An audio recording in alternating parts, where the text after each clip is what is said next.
and 39 has been introduced, while votes 10, 11, 10, 17, and 18 had been agreed to. I now call upon for vote 27, Sports, Youth, and National Service, with an amount of 750,400,000 Namibian dollars for introduction by the Honorable Deputy Minister.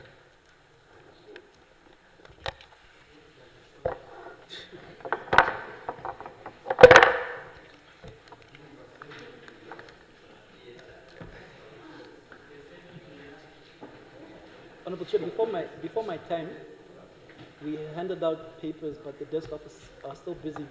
Yes, but it's 5 seconds. Okay.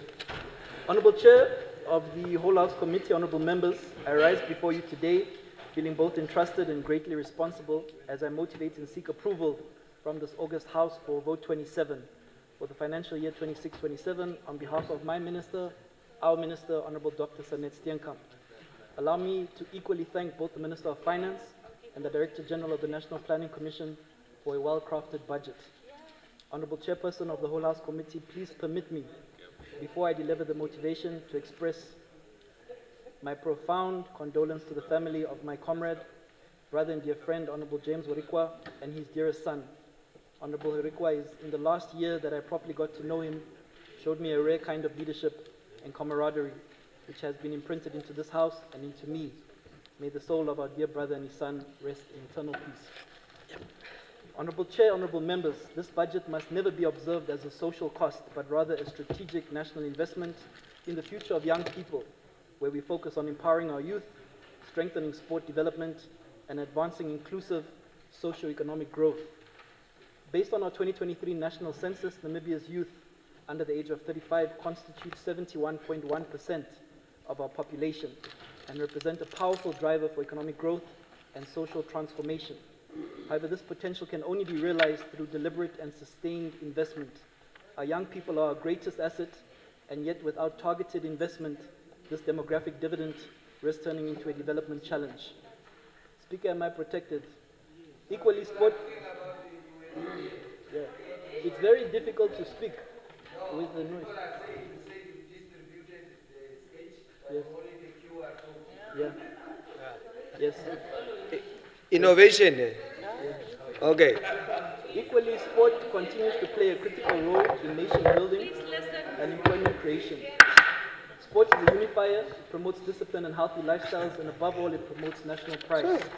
This vote is therefore aligned with government's broader development agenda, as articulated in the 6th National Development Plan, as well as the Swapo Party Manifesto Implementation Plan. Honorable Chair, honorable members, I now turn to the Youth Development Program.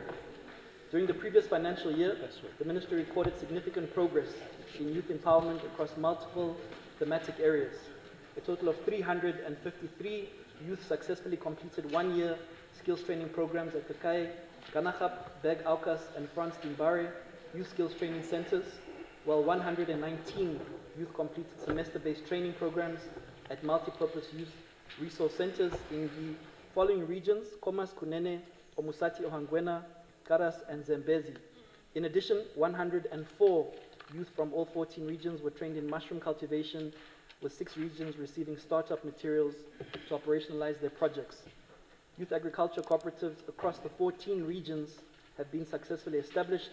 All cooperatives are formally registered, ensuring governance, accountability, and access to support mechanisms. This initiative is a cornerstone in addressing youth unemployment through collective production and market participation. The Ministry also successfully reached 4,608 young people through comprehensive life skills information, equipping them with essential competencies to navigate life challenges and to not only make responsible decisions, but to contribute meaningfully to society. A total of 62,496 youth were reached with sexual reproductive health and rights services through our youth-friendly clinics in collaboration with the National Planned Parenthood Association. These interventions were implemented across the Zambezi, Ohangwena, Umusati, Kavango East, Irongo, Karas, and Komas regions, which included targeted programs for young men, adolescent girls, and various community-based outreach initiatives. Furthermore, youth leadership and participation initiatives reached 284 young people across structured programs that strengthened leadership pipelines, expanded participation in governance processes, enhanced Namibia's representation on both regional and global platforms. These included Commonwealth leadership engagements, Nelson Mandela Washington Fellowship Program, national youth plenary sessions, and various international youth platforms. The ministry also successfully hosted the Commonwealth Youth Council consultative dialogue in August in Windhoek, which brought together approximately 250 young people from across Commonwealth member states and successfully resulted in the adoption of the Windhoek Declaration, positioning Namibia as a leader in youth policy discourse. Despite these achievements, honourable members, challenges remain. Some notable challenges include limited training capacity, as well as the need for stronger alignment between skills development and labour market demands. Honourable Chair, honourable members, an amount of 35,104,000 Namibia dollars is allocated for the operational budget for youth development programs for the 26-27 financial year. This allocation will support youth skills training, constituency-based enterprise development, access to finance through Namibia Youth Credit Scheme, the expansion of the charcoal production initiative, and the scaling up of life skills programs. During the period under review, 11 youth enterprises have been funded across constituencies in the regions Kunene, Irongo, Karas, Komas, Hardap, Oshikoto, Hoshana, Omusati, and Kavango West. Under the Namibia Youth Credit Scheme, 908 youth were trained in business management during the period under review in 26-27 financial year. The ministry targets to empower 1,960 youth through training, financing, and mentorship support. The ministry aims to strengthen monitoring mechanisms, improve loan recovery systems, and undertake a comprehensive review of the scheme to enhance sustainability. It is only through a well-managed revolving fund that this scheme can continue to grow and benefit others. The Charcoal Youth Self-Employment Project has already trained 400 youth, and in the coming financial year, 363 youth will be trained and deployed to production sites. I am pleased to inform this August House that our government has secured both production sites as well as market access, which will ensure sustainability and income generation. Looking ahead, the ministry aims to expand training capacity, introduce short-term skills training programs at Farm du Plessis in the Omaheke region, and scale agricultural and enterprise initiatives to ensure equitable access across all 14 regions and 121 constituencies. During the period under review, the ministry has made progress in strengthening youth empowerment infrastructure. Feasibility studies have been completed for the construction of multi-purpose youth resource center in Marienthal in the Hadab region, laying a critical foundation for expanding access to integrated youth services. For the sake of time, I'm going to proceed. An amount of 19,800,000 Namibia dollars is allocated to the youth infrastructure development, which will support the construction of new multi-purpose youth resource centers in towns such as Marienthal, Opuo, Ochibarongo, and Nkurunkuru, as well as the repurposing and renovation of 5 industrial parks in the regions Zambezi, Kavango East, Ohangwena, Karas, and Hadap regions. The National Youth Service, established in terms of the National Youth Service Act, provides structured programs in national service training, voluntary service, and technical and vocational education training. During the period under review, 1,030 recruits were successfully trained through programs implemented in collaboration with the Namibia Defence Force, the Namibia Police Force, the Namibia Correctional Service, and the Zambia National Service, which has significantly enhanced training quality and strengthened bilateral cooperation. An amount of 120,471,000 is allocated to the National Youth Service for the 26-27 financial year, with a target to train 1,500 youth at both Henties Bay and Rietfontein training centers. Honourable Chair, honourable members, during the period under review, the National Youth Council focused on institutional stabilization and governance reform. The NYC Interim Board prioritized restoring governance structures after a prolonged period of internal challenges, where implemented measures have been put in place to strengthen compliance and accountability.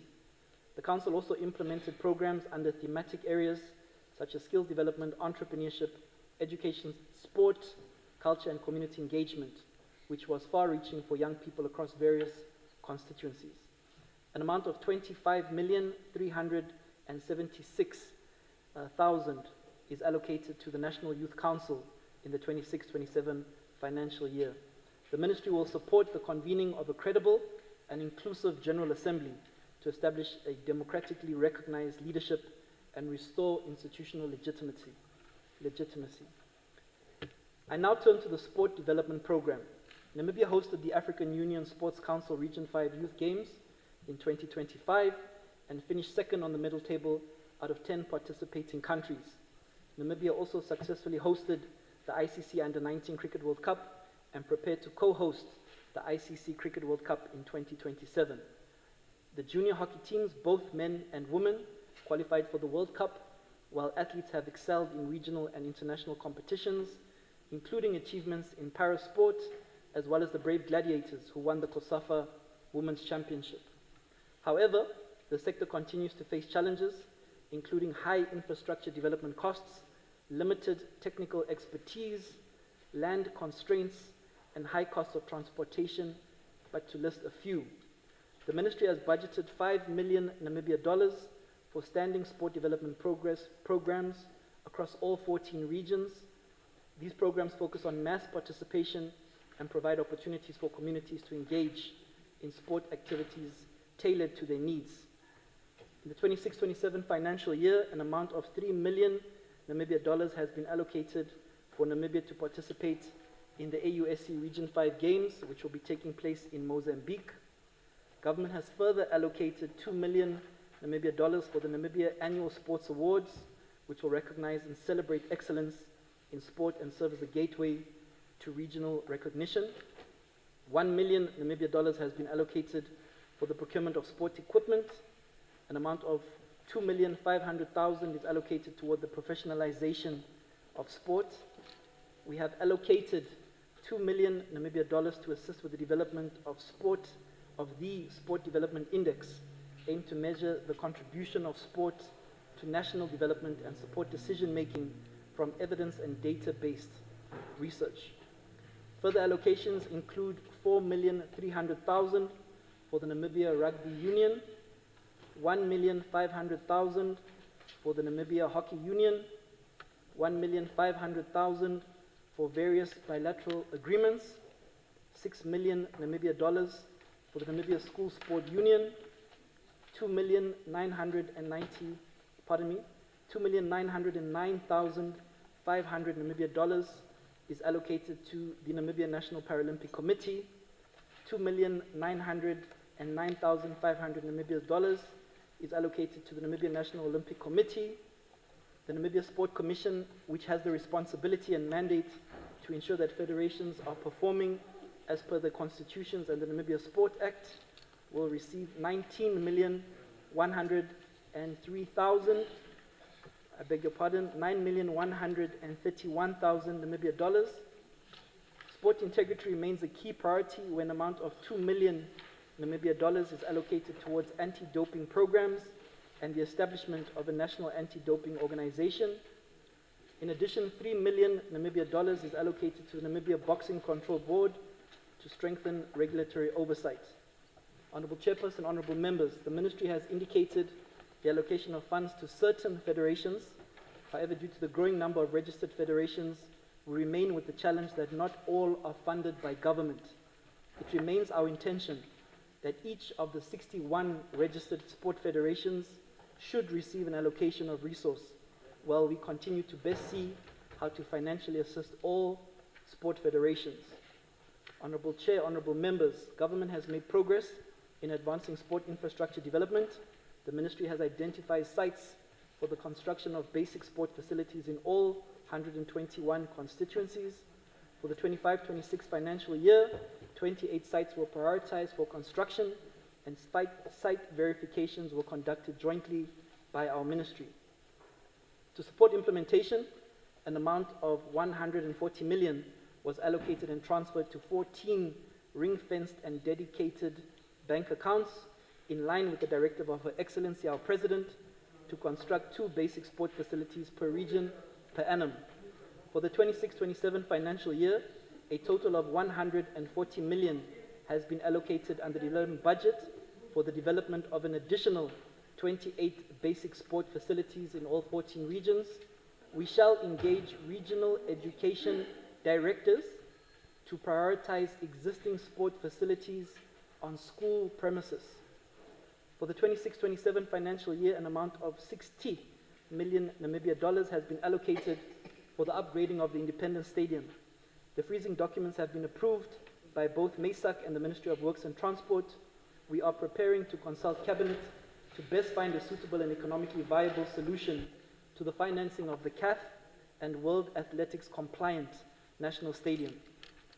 An allocation of 23,600,000 Namibia dollars will support construction of various sport facilities. For the sake of time, Speaker, I ask for 1 more minute with your indulgence. These investments are aligned with our NDP 6 commitments to develop sport infrastructure. As I now draw to a close, I shall respectfully repeat that Vote 27 must not be seen as a social cost, but as a strategic national investment in the future of our young people. It is an investment in young people acquiring skills. It is an investment in an entrepreneur building our business. It is an investment in an athlete striving for excellence. And it is an investment in a nation working toward prosperity. It is therefore my humble plea to call upon the honourable members of this August House to support and approve Vote 27 for the 26-27 financial year. I thank you. Thank you. Thank you. Just maybe, can we agree to take the motivations and then break, and thereafter we do the discussions? Yes. Okay. I now put vote 37, agriculture and land reform, 1,826,910,000 Namibian dollars. For introduction of Honorable Minister, who is a sister to... Oh, okay. Relative sister. Relative. Okay, Honorable Minister. Thank you, Honorable Speaker, Honorable Chairperson of the Whole House Committee, Honorable Members. I rise to present Vote 37, Agriculture and Land Reform for the 2026-2027 financial year for your favorable consideration. These votes speak to the most fundamental needs for human development, namely food production and access to land. The total allocation for this vote is 1,826,910,000, comprising of 1.4 million for operational budget and 353 for the development budget. Before I proceed, allow me, Honorable Chairperson of the Whole House Committee, to extend our wholehearted condolences to the Werikwa family, the Swapo Party, and all of us as members of this Honorable House for the untimely passing of our colleague and his beloved son. May their soul rest in eternal peace. This vote oversees the implementation of strategic initiatives aimed at increased food production to achieve food security at household and national levels, as well as equitable land distribution. The allocation is aligned with NDP 6. At the onset, allow me, honorable members, to thank the Honorable Minister and the Director General of the National Planning Commission and their respective technical teams for ensuring that the most basic needs of each OMA are catered for, notwithstanding the limited financial resources. Namibia is one of the most climate vulnerable countries in sub-Saharan Africa, characterized by recurrent droughts, floods, and pest outbreaks, compounded by generally poor soil fertility and high production input costs. Despite these conditions, the agricultural sector supports approximately 70% of our population and generates vital revenue from exports. Namibia land ownership is characterized by extreme inequality, and access to land remains a challenge for many previously disadvantaged Namibians. We are yet to achieve our national target of acquiring 15 million hectares under the National Land Acquisition Program, as well as the Affirmative Action Loan Scheme. The Ministry remains, however, committed to accelerate land reform with the aim of ensuring that more previously disadvantaged Namibians are resettled. It is, however, important to note that significant budget reductions over the years have slowed progress on this front. We are optimistic, though, that as the fiscal situation improves, sufficient resources will be availed to ensure that we meet our national objectives.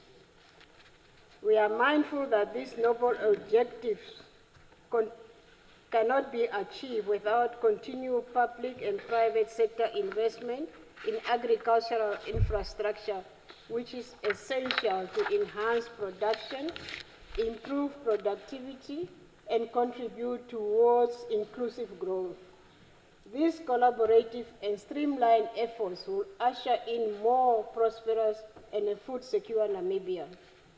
Allow me now, Honorable Chairperson, honorable members, to highlight key achievements under Vote 37 for the previous financial year. I'm pleased to report that under the dry crop production program, 79,582 staple grain producers receive subsidized inputs, including fertilizer, seeds, mechanization, and weeding services across all 10 crop growing regions. The agricultural mechanization program created employment for 252 machinery operators and 773 seasonal workers. The horticulture support program benefited 1,904 producers with subsidized irrigation equipment and inputs, of whom 1,015 are now producing for the market.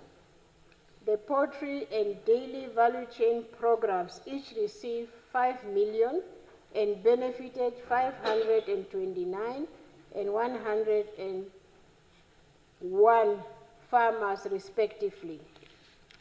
Under the small stock distribution program in communal area, the ministry distributed 840 goats to 40 farmers in Ochagonjupa and Omaheke region.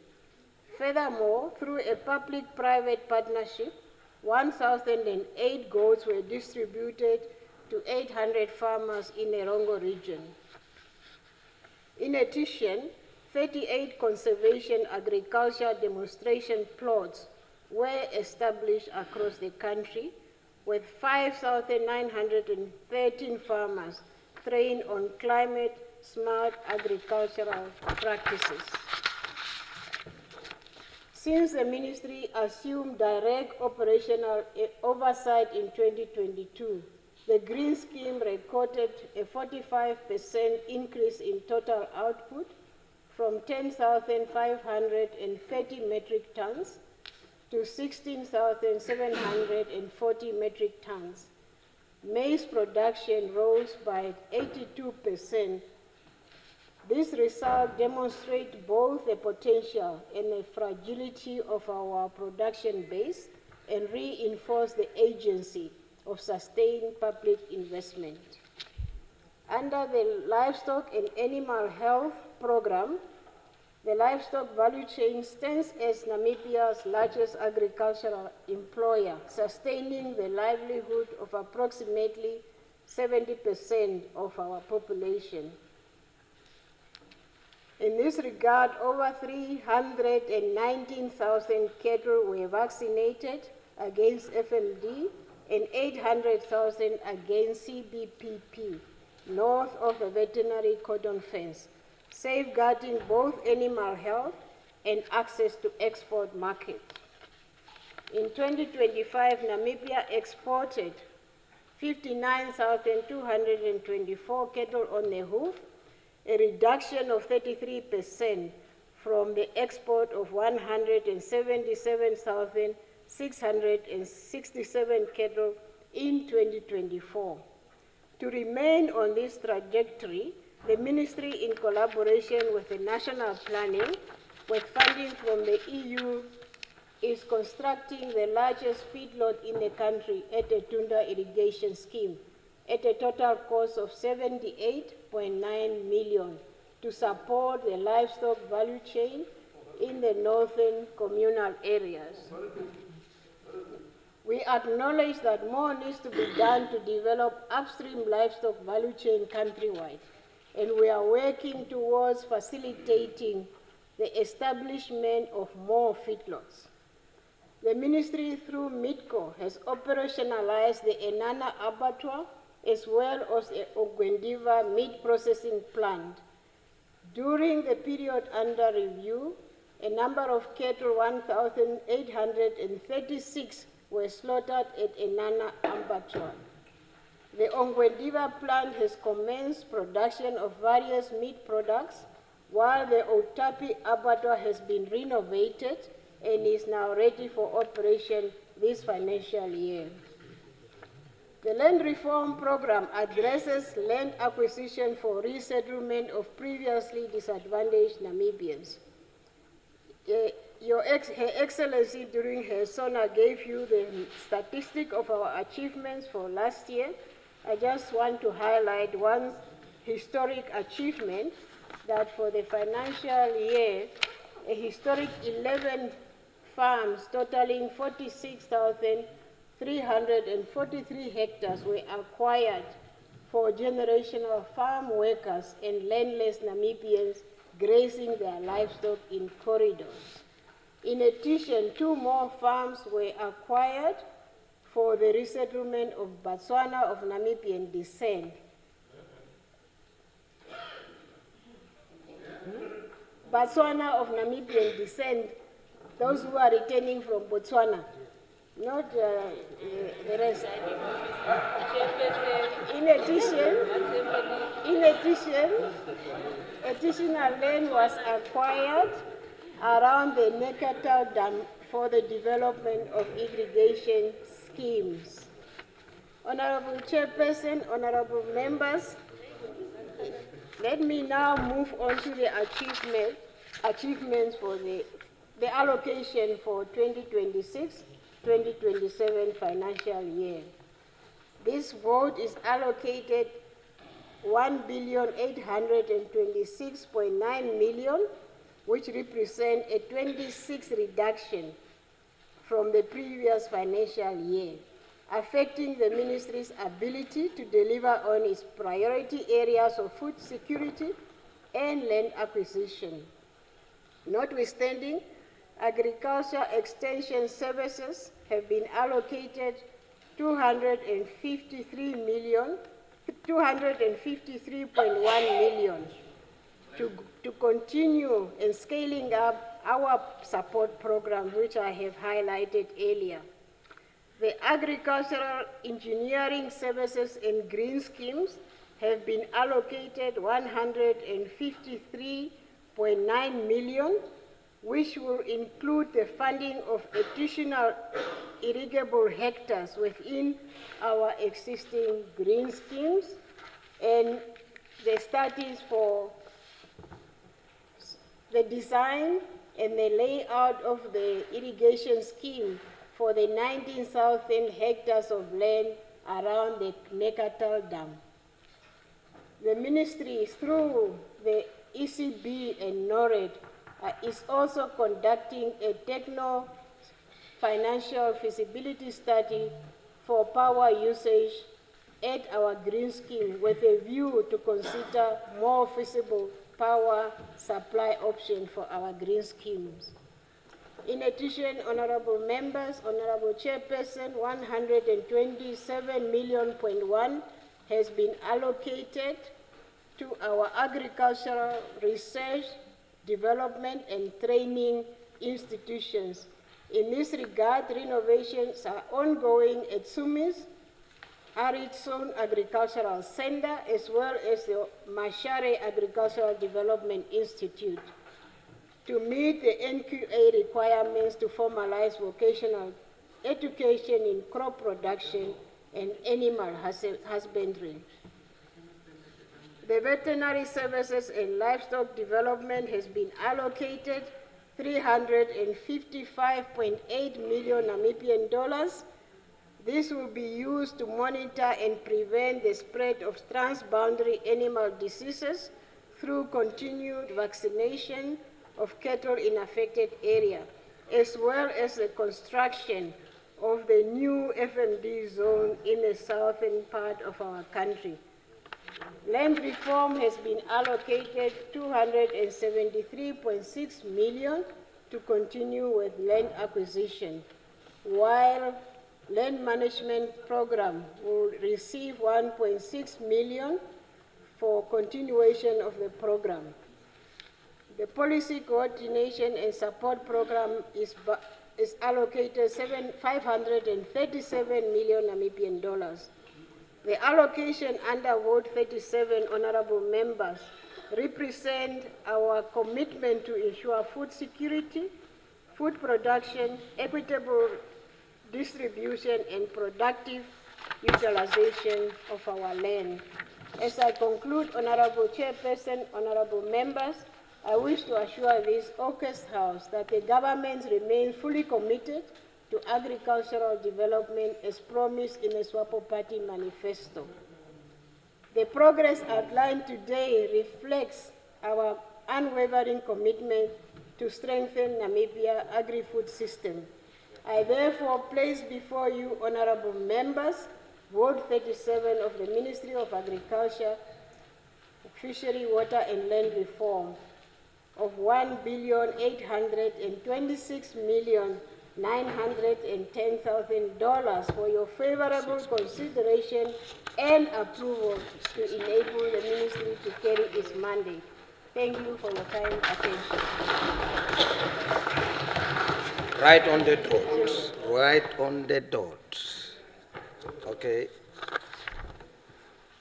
I now put vote 38, water and marine resources, $1,027 million Namibian dollars for introduction by the minister. Or by the deputy minister.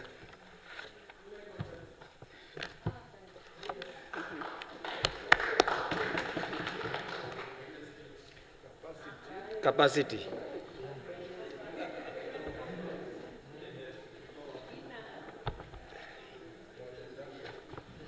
Honorable Chairperson of the Whole House Committee, honorable members, it is my honor to present and motivate the budget allocation for Vote 38, water and marine resources.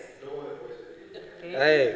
For the 2026-27 financial year, as delegated by the Honorable Minister, I am motivating a total amount of $1,027 million, a strategic investment to strengthen water security, ensure sustainable management of our marine and fishery resources, and expand livelihood across all Namibian communities.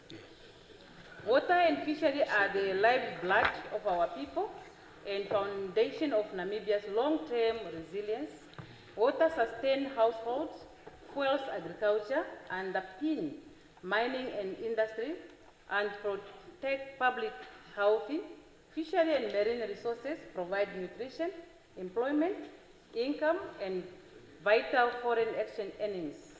The sustainable management of these resources is central to achieving the NDP 6 targets on economic growth, poverty reduction, and environmental sustainability, as well as delivering on sustainable development goals, commitment to universal access to safe water, and driving blue economy. Namibia is one of the driest countries in sub-Saharan Africa, making water our most critical and most contested national asset. Rapid urbanization, expanding mining and agriculture, and the escalating impact of the climate change are placing unprecedented pressure on finite water resources. Despite significant infrastructure investment, access to safe water in many rural communities remains a challenge, and open defecation remains at 39.4% of rural households. A public health crisis that demands urgent and sustained action. Our marine resources managed within Namibia 1,500-kilometer coastline and exclusive economic zone represent one of the most productive fishing grounds in the world. Since independence, Namibia has built a global recognized framework for sustainable fisheries management and maintaining this reputation and expanding the economic returns to all Namibians. It requires vigorous science, transparent governance, and bold structural reform. The 2026-2027 budget seeks to advance all of these priorities. Honorable Chairperson, honorable members, allow me to highlight key achievements under this vote for 2025-2026 financial year. I am pleased to report that water quality laboratory in Windhoek and Katima Mulilo were upgraded, strengthening national capacity for water quality monitoring and public health protection. Real-time data collection platforms were installed across major river systems, enhancing flood early warning capacity, water quality monitoring, and compliances inspections were conducted in all across our 14 regions, covering the key river system, including the Kavango, Zambezi, and Orange River. Access to water services in rural areas improved through accelerated nationwide intervention, such as drilling of 94 boreholes, installation of 137 boreholes, rehabilitations of 51 boreholes, construction of 55 water supply pipelines, and connection of 2,886 private off-take points. 3 rural water supply schemes were commissioned. Ozingati Omachete in Irongo, Onamatanga in Omsati, and Omoharamba, Okangwati, Kunene. Yes, believe me with those words. Yes, that one. Water expert in all the places. On sanitation, 1,676 sanitation facilities were constructed for vulnerable rural households. 90 villages were sensitized on community-led total sanitation, and 181 water sanitation and hygiene awareness campaigns were conducted. The rate of rural households with excess sanitation have improved, although more needs to be done to eradicate open defecation. The development of the blue economy policy was finalized, providing comprehensive framework for sustainable maximizing economic return from Namibia's marine resources, while ensuring equitable distribution of marine wealth. The policy's official launch is scheduled for the first quarter of this financial year. The Ministry has also finalized the development of comprehensive scorecards to evaluate the performance of the right holders. This tool will guide the determinations of the fishing quota allocation and is grounded in the provision of the Marine Resources Act 2000. Namibia aquaculture sector produced approximately 700 metric tons of the fish in 2025, employing 509 people across marine and freshwater subsectors. Private investors interested is very strong, particularly in the seaweed, Atlantic salmon, and abalone projects in Ludres. Inland fisheries lending were estimated at 3,000 metric tons with value of 240 million, supporting over 280 riparian community members and fish traders along major river system.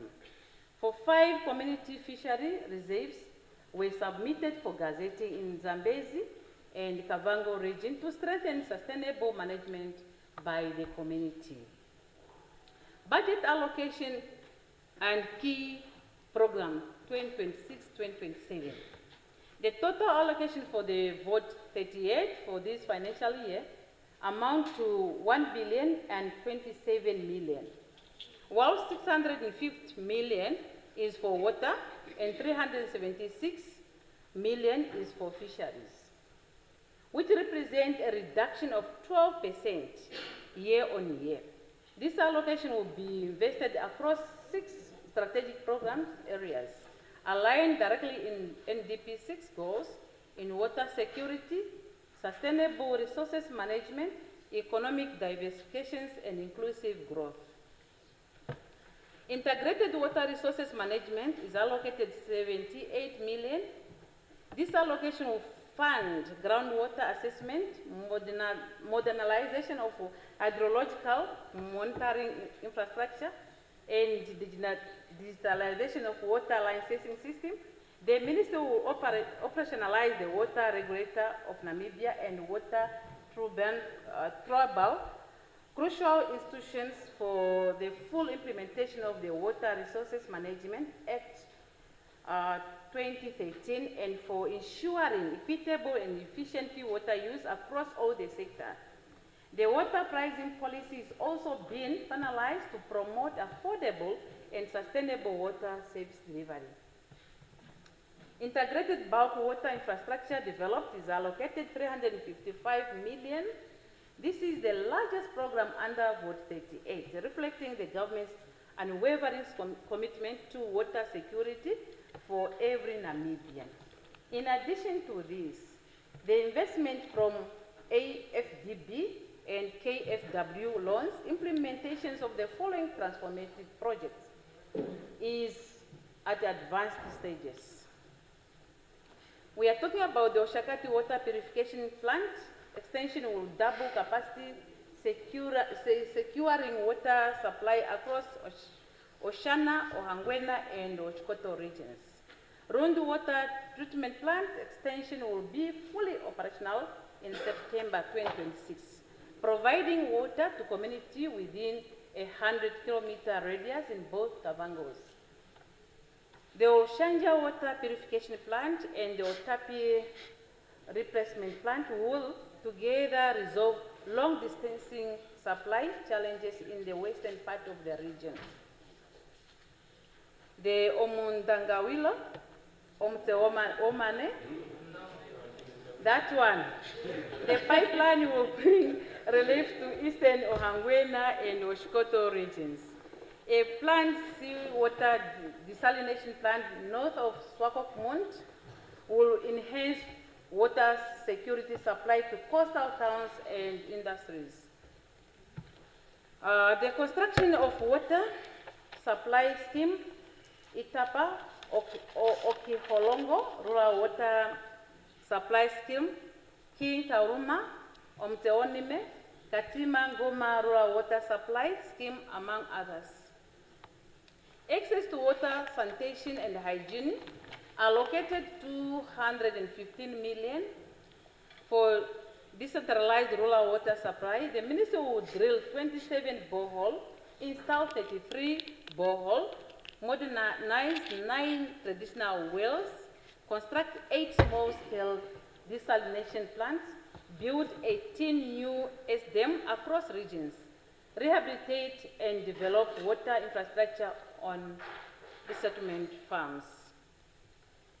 The amount of 21,261 is allocated for construction of sanitation facility to reduce open defecation and improve public health, thereby contributing directly to NDP 6 targets on universal access to water and sanitation. Survey and shock assessment program allocated 81 million. This program is scientific cornerstone of Namibia's world-class fisheries governance, contributing to the NDP goals for productive and sustainable blue economy. This allocation funds ongoing scientific survey and shock assessment across the inclusive economic zone, providing the evidence base for TIC determination and conservation measures. Fishery policy planning and economic advice program allocated 15 million. The program will oversee the implementation of the fishing rights performance scorecards and verifications of 166 in 63 fishing rights, ensuring that the rights holders who have delivered are rewarded and underperformers are held accountable.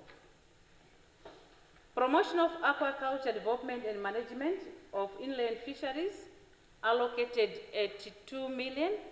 This allocation will fund hatchery renovation, production ponds, infrastructure, fingerlings, and feed provision to fish farmers, extension and advisory services, and research into climate-resilient aquaculture techniques. Public-private partnership will be promoted to build a commercial viable aquaculture sector capable for contributing to export earnings. Due to time, Honorable Chairperson, Honorable Members, as I conclude, the budget allocation for vote 38 represents targeted investment in Namibia's most vital natural resources, our water and our seas from Orange River to Kunene River, where they join the majestic Atlantic Ocean, from Kavango River to the mighty Zambezi River, from the village borehole in Valgras to Kachinakache, from Aminos to Dauras, to a world-class desalination plant. This budget is about securing the future of every Namibian.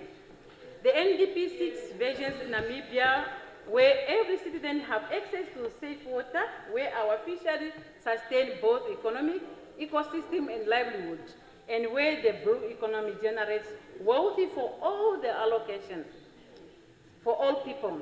The allocation under vote 38 are designed precisely to make the vision a reality, program to program, community by community. I call upon this August House to endorse this budget so that we continue to build our water secure, fishery rich, and prosperous Namibia for all Namibians. I thank you for your attention.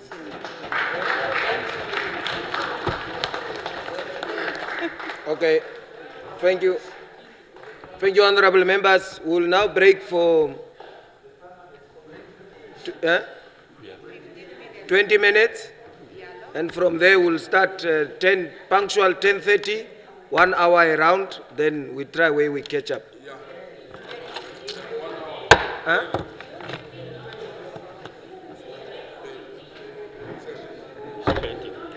We said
Okay.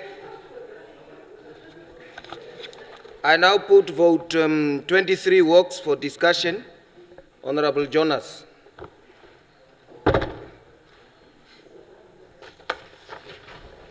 Thank you very much, Chairperson.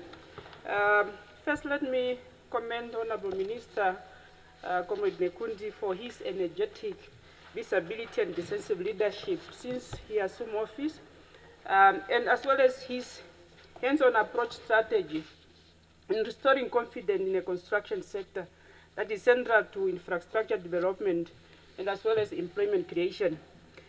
I wish also to recall my submission during 2025 financial year, which I have called for the integration of labor rights monitoring into all public works. For years, the labor movement has been calling for monthly site meetings to include inspection of working conditions and compliance with labor laws in the public work projects. In this financial year, I must really commend you, Honorable Minister, that you have listened to the plea of the labor movement by you introducing the labor rights monitoring in public projects, which you personally you are leading that agenda. This has been very evident in various projects, like we have seen in Kurenkulu Nepal Road, and as well as other projects, National Youth Service Security, and all other projects. This marks a restoration of the dignity of workers, and I affirm that construction workers matters, and the government project must also be championed for the promotion of decent work agenda in our country. I encourage all ministers with capital projects to follow this good example so that workers in our country can appreciate the empathy and commitment of their government. Labor rights monitoring must therefore be comprehensive and non-negotiable across the entire value chain in all infrastructure development projects at all levels of government. Let us make it mandatory for all project inspectors to monitor labor rights as a core function of every public project. Contractors, subcontractors, and service providers must all held accountable for non-compliance with labor laws, and blacklist them must be a condition for culprits found exploiting workers. And I think, Honorable Minister, you have been doing very well. Honorable Minister, let me then turn to an urgent matter, very urgent, that requires your urgent immediate attention, and that is the National Construction Council Bill. Honorable Minister, this bill is long overdue. The sector urgently needs it. At present, the sector remains exposed to weak regulations, unfair competition, and limited protection for contractors and their workers due to the absence of the regulatory body. The Council is essential to regulate the sector, strengthen procurement oversight, promote transparency, and protect local contractors and as well as their employees. So the time of consultation, Honorable Minister, is past, and I think it's critical that this bill is finalized and the Council is established. On localization, Honorable Chairperson, members, and Honorable Minister, I must acknowledge the good progress made in the implementation of localization within the sector. We are seeing the rise of the local contractors, the RCC or TESA, Namibia Construction Nexus, and the August 26 Construction Company. This already is a sign of a shift in the right direction. So for too long, our sectors have been dominated by foreign multinational contractors, while our local capacity is really undermined. So let us continue driving this agenda and then ensure that our contractors are growing, graduating, and also ready to compete for beyond our borders as multinational contractors. So, but this will require a very deliberate policy, support, access to finance, and the fair allocation of larger scale projects for local contractors. As I sit down, Honorable Chairperson, I support the Ministry of Works and Transport votes because they are critical for infrastructure development as well as job creation for our people, while challenging remains, particularly in enforcing labor rights across the supply chain and finalizing key regulatory framework in the sector. I'm hopeful that the direction is clear and commendable. I so submit, Chairperson. Thank you. Thank you, Honorable Ushitana.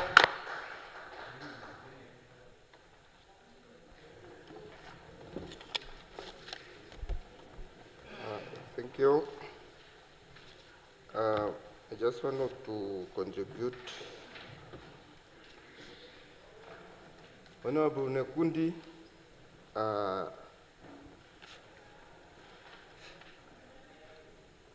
last year during this time, I did ask a question about what are you going to do about the road between Oshake and Okangoro. So, you give the answer yet to say, no, we are no more going to put up a gravel road. We are focusing on putting a permanent. And on 14 November 2025, that was not, I think it was part of the campaign. You want to do a groundbreaking of this gravel road, which will be a phase 1, which will have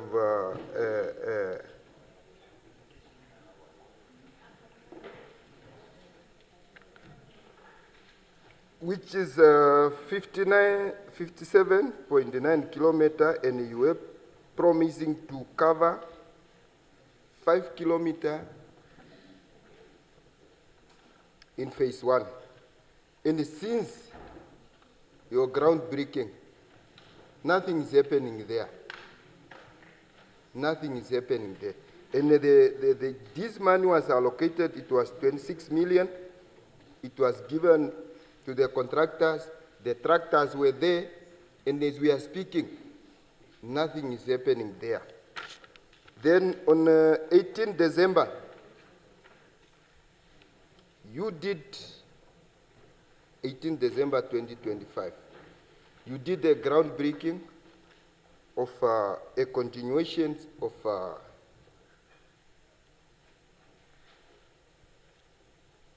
the route between Onuno and Enana.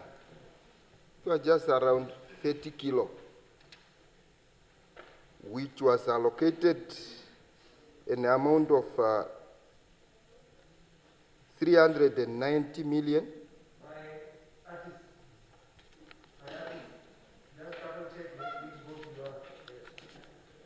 It's on works. Roads, transport. It's on works. We are dealing with works. Transport. But the roads. The roads, are they on transport or are they on works?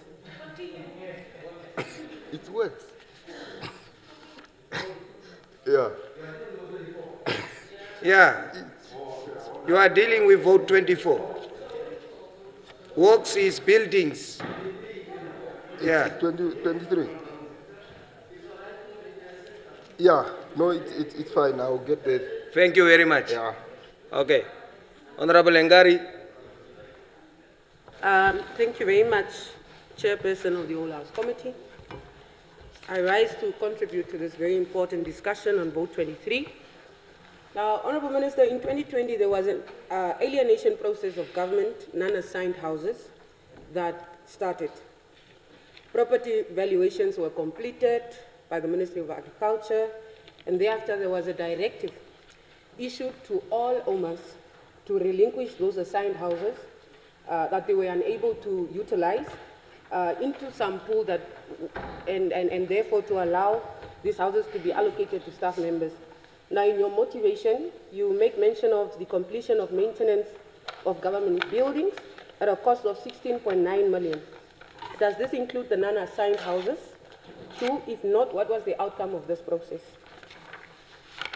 At point number 12 of your motivation, you say the following: the ministry awarded procurement contracts to Namibian-owned companies to the tune of 256,501,890 $, strengthening the domestic economic, promoting local enterprise development, and creating employment opportunities. Now, one of the issues that I have with our procurement process is that I don't think government has a threshold where companies, of course, you can't determine the company's maturity by the number of years that they've been in operation, but you can use turnover, the size of employees, and the amount of money probably the company has to determine whether the company should now continue to be categorized as an MSME or a matured company. So I really want to know what it is that we're doing to ensure that in as much as these companies that are beneficiaries of this procurement process are locally owned, how do we ensure that INA doesn't start a company and operate for the next 10, 15 years and a company still remains as an SME or categorized as an SME? Because I think for a very long time, those mature companies become the biggest benefactors as opposed to the SMEs, the MSMEs, the smaller and medium enterprises or companies. So I really think I have a slight issue with that in terms of how do we ensure that we're cushioning this upcoming companies and newly registered companies to ensure that they also benefit from this procurement process. So I only have those two for now, but I'll come back at vote 24. Thank you. I support the vote. Come back. Kalangula, Honorable Kalangula. No, Honorable Lims. Yeah. Thank you so much, Honorable Chairperson of the Whole House Committee. Honorable Minister, on works and vote 23, I've taken just some notes here, just to see that on page 352, one would see that it speaks about maintenance. Now, maintenance allocation as per ministry shows personal expenditure of that amount of 178 million. Personnel. Thank you for the correction, Honorable Minister. Now, I want to ask, because I have also taken notice that in other votes, there are also budget allocation of maintenance that runs in millions. Could the Honorable Minister perhaps clarify if that is a decentralization effort? And what is the difference between that maintenance and the maintenance in the other ministry or the other votes? And how does it work in correlation? Because to my understanding, the maintenance department or rather division is facing challenges considering financial constraints and budgetary constraints. How do they really interlink and work together as such? The other point is on state assets register. Honorable Minister, we have a valuer general that perhaps do valuation on the state infrastructure, building and so forth. Could we perhaps have evaluation of accurate value of our state infrastructure that we have in respect of buildings collectively? I see in your motivation you say it's a collaborative effort with the Ministry of Works Environment. Could we perhaps use that we have already in place to determine those values in respect to avoid the rental as per page 342 that is escalating while we have buildings that are unaccounted for? Perhaps if you could look through to that approach. One thing also I would want to speak to capital allocation for nurses' home. We have a dilapidated nurses' home at the Central Hospital. We all know what is happening there. What is the effort of government towards getting nurses' homes countrywide to alleviate? Because that is part of works mandate to ensure that this works for the nurses as it is working for other government employees in these government flats that the minister has been talking about all along. Lastly, I would like to speak on feasibility study. Page 342. Honorable Minister, if you check on feasibility study there, it shows 5.2 million. 5.2 million, which is 10% of the total budget allocation. Honorable Minister last said you brought it to 10%. I commend you for that. But if you check on the next projection that speak, I know you will come and motivate, but I just see the projection already as we are going forward. It continues to rise in percentage again.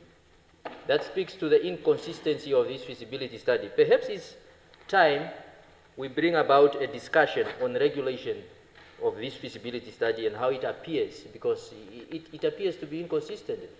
Sometimes you find it at 10%, and then the other 20%, and then 30%, all the way to 40%. It's one of the leakages that the Honorable Minister of Finance also needs to look into. So on that note, Honorable Chairperson of the Whole House Committee, I so submit. Thank you so much.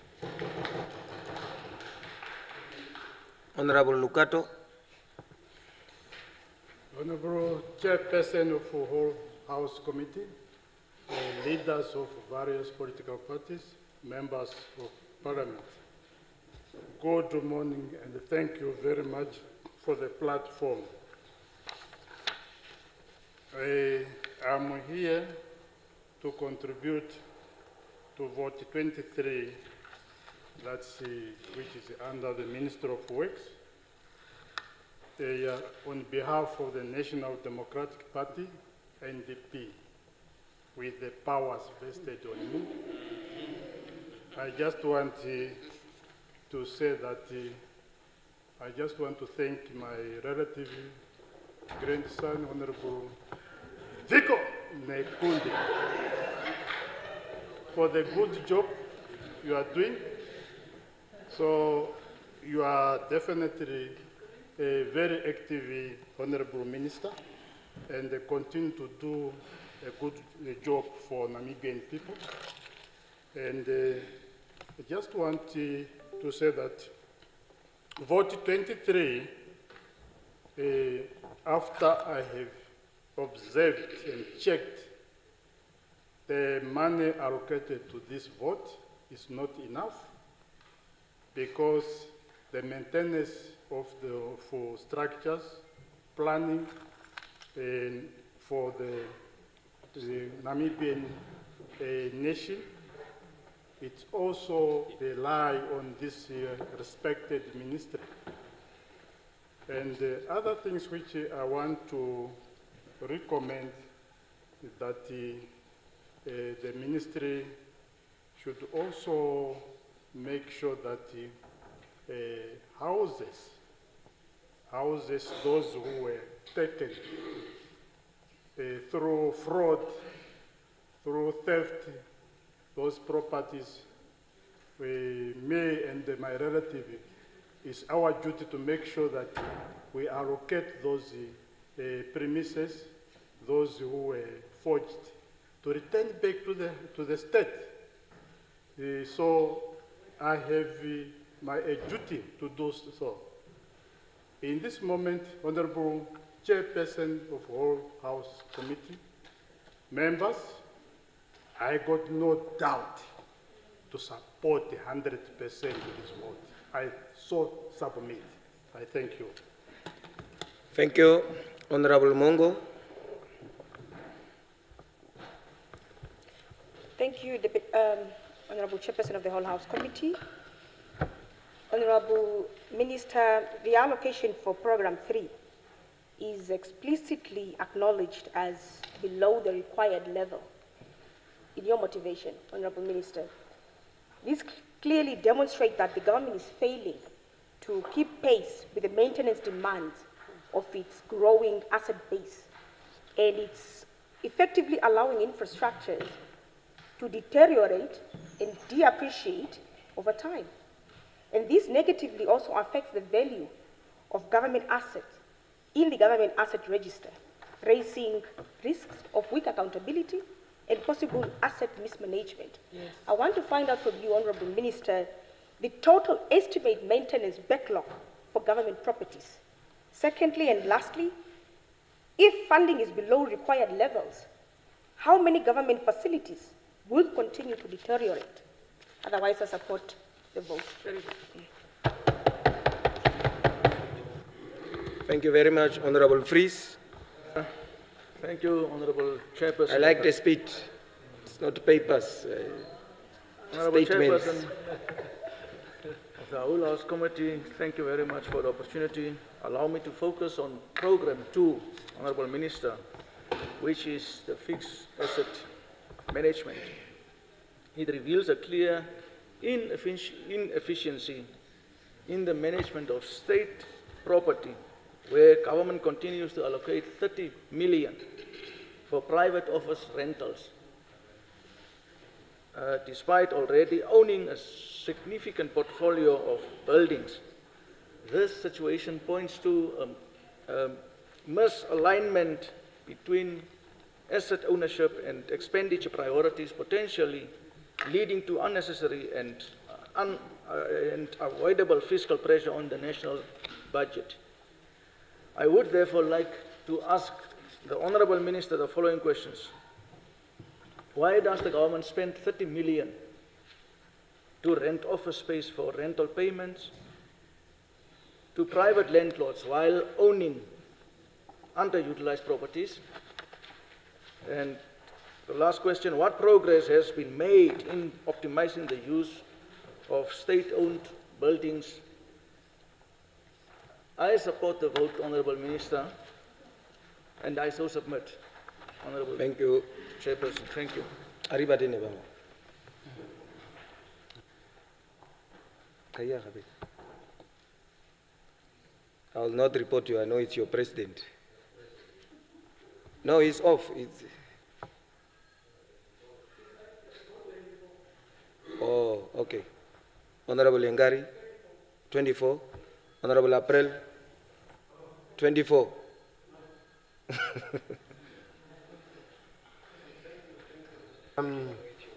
The chairperson of the House Committee, thank you indeed. Mine is just to appreciate what the minister is doing in terms of trying to bring proper understanding of how we are actually supposed to go about with the properties of the government, because it has been over the years the tendency that people that are using government properties are entrusted to live in them houses. Now, for instance, those who are driving cars, you don't see the necessary required care that comes with utilizing these very important things that needs to and are there to serve the people.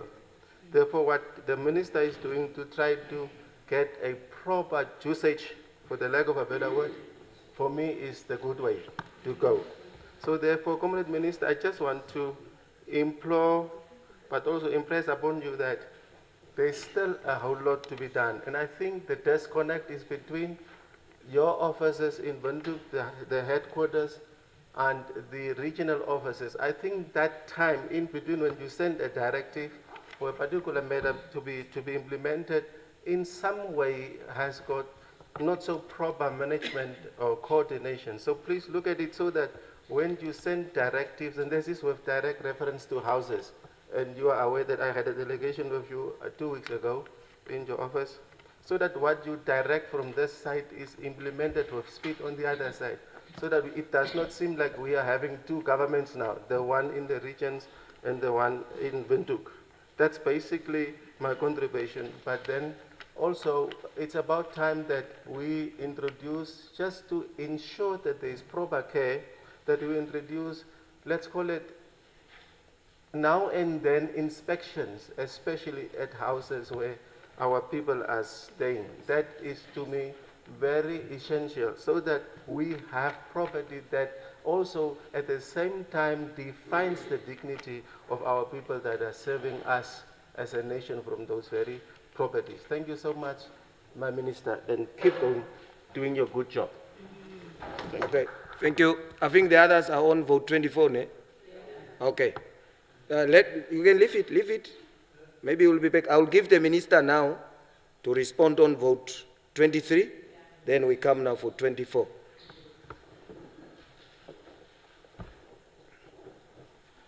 Thank you very much, Comrade Chair of the House Committee. Let me start with my brother, Honorable Abraham. Indeed. Abraham. Huh? April. What did I say? Abraham. Is that the Kwambi Rahman? Yes, my brother. You understand that is him. Yes, and I fully agree, and we discussed that we indeed, as government, from Windhoek to all the officers across the regions, we must speak with one voice, and the policy directives must be executed without favor and fear in order for us to ensure that the government does not be seen favoring any person. Insofar as the issue of the taking care of these properties is concerned, it is indeed a serious concern. We have now received an approval in order to address that from Treasury. Thank you very much again from the Minister of Finance. Moving forward, we will start, we're just finalizing the logistics. We shall now be deducting a particular fee as approved by Treasury of all those that are living in the government properties. This money will then be deducted from their salaries and be paying securities to take care of these properties. This also includes the cleaners to be employed at these properties. That is to ensure that. And this will also be doing regular checks in as far as the taking care is concerned. One of the serious issues that we have been experiencing and we are going to enforce is that we have a contract between the tenants and the government that if anything is broken in the house, the person must repair that property that what is broken within a space of 7 days. If you do not do that, you will be given a notice to vacate and you bring somebody in who is willing to take care of the government property as required. And we have not been implementing this. So you will find the windows and things like that, they become now curtains. So we are going to enforce that. And I just appreciate the President for appointing now, we have now a manager responsible for the assets. So she is now driving that in order to ensure that we bring to standard our state assets. Honorable Fries, yes, the rentals. That question was here, I think last year. And I keep on saying that, be assured, Nekundi, no matter how much I pray, Comrade God will not give me the ability to see what's happening in every corner of my life. Yes, Comrade God. So therefore, I rely on us, all of us, as Namibians. If you really see something that belongs to all of us, this thing does not belong to me, it belongs to all of us. So bring to my attention, but I address it. A number of you have done that, come to me, and I have addressed it. So please, if there's anything that requires my attention, just bring to my attention. We will together be able to address everything that is in the interest of Namibia. I think don't fear to come to me. Come, and we'll address that. On the issue of underutilized, last time I've done an invitation to say if there is any state property out there that is underutilized or not utilized at all, and you have knowledge about it, please let me know. See, it's a system that has been used in a certain way to function for certain ways. So it takes paradigm shift. It doesn't come overnight. So if there's such a thing, we will appreciate. And it will be a failing of me and us if we have a property that is there and we are renting somewhere else. It will be a waste of resources. If there's anything like that, bring it to us. Then if there's a need, then we put people in other agencies of the state that will require to utilize these properties. So if there's anything like that, don't worry about it. Insofar as the 30 million is concerned, yes. Currently we have offices, ministries that are requiring office spaces. And in our portfolio, we have nowhere to place them. So as such, we are forced to provide them alternative accommodation by way of leasing. And some of these leases are already ongoing. 2 years, 3 years, I think maximum is 3 years. They are ongoing. So 30 million is in that regard. And you will agree with me, it will be difficult to take 30 million and attempt to construct a new office. And you have nothing to continue with where they are listening. So it's really a balancing act. As we are taking 2% or 5% to construct new ones, we will continue to lease until we do it's a phase approach in that regard. But however, we take cognizance of that and we are addressing that issue optimally. You are aware, I think you are equally aware, all of us are aware, about the property in the central window that has been leased and there are no people that are listening. We are on that issue. It's one of that we believe that it is really a waste of resources. Unfortunately, the contract is signed, and we know that we are law-abiding citizens. We cannot just cancel or do anything contrary to the contract. So, and I can inform this August House that the team of Works and Transport are now engaging with the landlord in order to see how we can mitigate and come to a mutual agreement in how to proceed in that regard. Honorable Mongo, my dear sister, where have you been last week?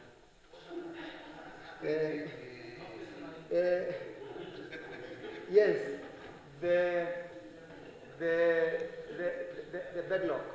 We have a manager now who started on the 1st of January. She is now engaging with the valuer general in order to do valuation and see everything that is in the backlog. And after that, they will then be able to present to this August House through me what that entails and the cost of also innovating and bringing these properties on the asset register on the standard we all design.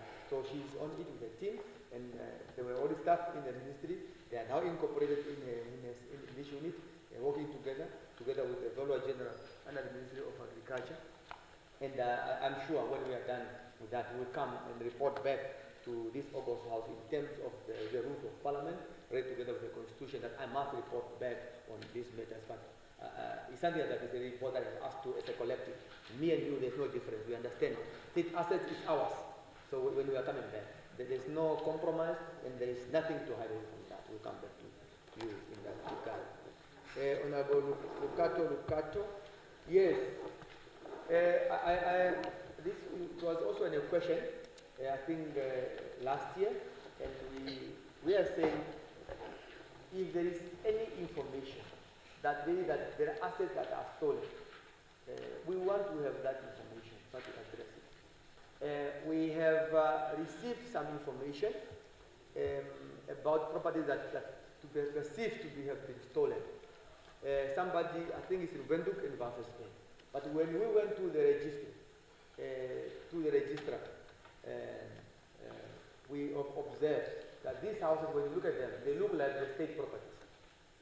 But unfortunately, these properties, I think there were around 10 or so, they all belong to the South African government.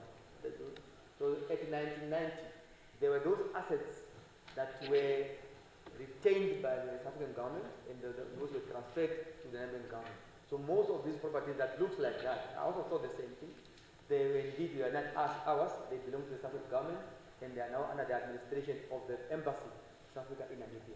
So, but if there's any other that you are aware about, please come to us. Anything that is abnormality in that regard, we should be able to address it. But again, we rely on all of us to observe these things, notify each other, and for us to act. So, state assets, it's ours, whether you belong to SWAPO or to PDM or to any other political party. We are all under state in Namibia, and all these assets doesn't belong to SWAPO. They belong to this state. They don't even belong to a government, they belong to a state, because the government can change, but here in Namibia, no change. But they belong to the state. The feasibility study, yes, Honorable Kalangula, the issue of the feasibility studies, yes. We have taken cognizance and the feasibility studies, the cost, the budget will depend on the task at hand as planned for that financial year, that coming financial year. So this year we have a lot of feasibility studies to be undertaken, but we know it's costly, and we were unable to attract the right skills because of the salaries in comparison to the market. We took this issue after consultation with the Prime Minister and the Finance. We took it to Cabinet so that we adjust the remuneration packages of these skills. Cabinet have approved that. We have now submitted this thing to the Public Service Commission. They are now busy, this item is now the Public Service Management, I think. Public Service Management, they are now busy finalizing. And today I spoke to the chairperson, the member which we approved with the chairperson, Honorable Master Nandawa. So it will be finalized. Once we finalize, this budget Once we have employed those people, so it will now be reduced, and we then pay decent salaries and we go to recruit. So this is just up in case there are any other delays while we are going to finalize the process and do the recruitment.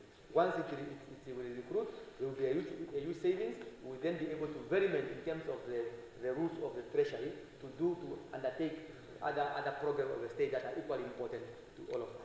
So this just as a safeguard that measure, but the cost to it is addressed by your responsible government, particularly the cabinet. So your concern is our concern. Your voice will be heard always by us. Don't worry about that. The issue of the nurses' homes, yes, seems something is wrong with you. You always look in my mind how I think. Stop doing that. So the issue we talk about the nurses' home. Yesterday we indeed just discussed that with Madam Naonyango and our ED, and they have already briefed me yesterday at our discussion that they have already engaging with the Ministry of Health. So once they engage with Health, we will then go to the private partner, third-party unit, in order to address the issues of the nurses' home. So it is under our radar. Yes. The evaluations. I just knew, because this item of evaluations, I know Honorable Venani loved it so much, because he told me next elections he will join SWAPO. So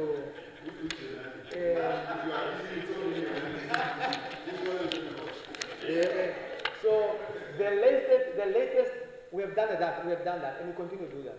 The latest, remember the last time I briefed the Parliament, the state assets value was around 49 million, isn't it?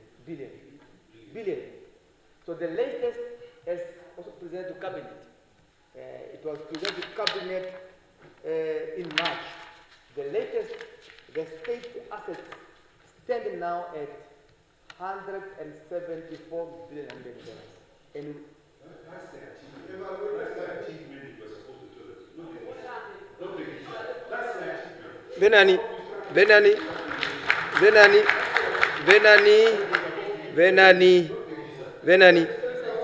Venani, what is that now? No, I'm asking. So the evaluation is done by the Valuer General under the Ministry of Agriculture. It's a qualified body. Just respond, yeah. See, we have no time for independent patriotic for assets. We do the evaluations of assets. So it's a Valuer General, competent body, competent individuals have done that. So we are saying, Honorable Venani, I did it on purpose because I know you have that interest, and I thought that it is prudent when this question is asked, I bring the evidence to this August House. So the current state asset valuation now stands at 174 billion, and we continue to do that. So this is the current evaluation. Independent will cost a lot. So I just want to inform you the accurate information. It's according to the value. Yes, thank you very much. The rentals to that effect also, Honorable Kalangula. Yes, you now appreciate that we now took a decision, again with the support of the Prime Minister and the entire Cabinet and Finance. We have now decided all illegal tenants must go out. It's part of that. And that also speaks to the maintenance. So we then, so that we manage the rentals properly. So we also then agreed that we also need to appreciate that I think if you follow that we have observed that there are those that we call double dipping. It's part of the rentals. Double dipping, let me take an example of myself so that I don't get accused. Mindful of the time, mindful of the time. Yeah, I'm trying to manage because if I speak too fast, I do start. Mindful of the time. Yes. It's all I'm saying. Okay, no, don't worry, my chair. Everybody was within. Okay. Oh, okay. Can I just summarize? Yeah. Okay, thank you very much. Can this be the last then? So the rentals then, what is happening is that Nekundi is in the government asset, flat. He, in terms of the policy, is supposed to pay 4%. Now 4% I'm supposed to pay. Now government is again paying me 2,000, different from my salary, and paying back as a rental. Instead of government to hold back the rentals, and I must then pay for my salary, the 6%. So we are also addressing these abnormalities in order to address with the issue of the double dipping. Otherwise, there were many others were advices. Be assured, my honorable members, is well taken and will be addressed accordingly in line with our responsibilities as a collective this August. Thank you very much, Honorable Chairperson, and my apologies for going above the time limit. Thank you. Is there any objections? The vote is agreed to. Thank you. I now put vote to 24. Discussions, Honorable Amukoto. Transport. Transport. Yeah. Honorable Shitana, this is now yours, ne? Privilege. No, after Amukoto. Privilege, you ask or are you demanding? Are you requesting or you're demanding? Dangi, after, are you come again? I say, are you demanding? If you are demanding, then there is no need to ask. If you are requesting, we are together. Okay. Honorable Amkot.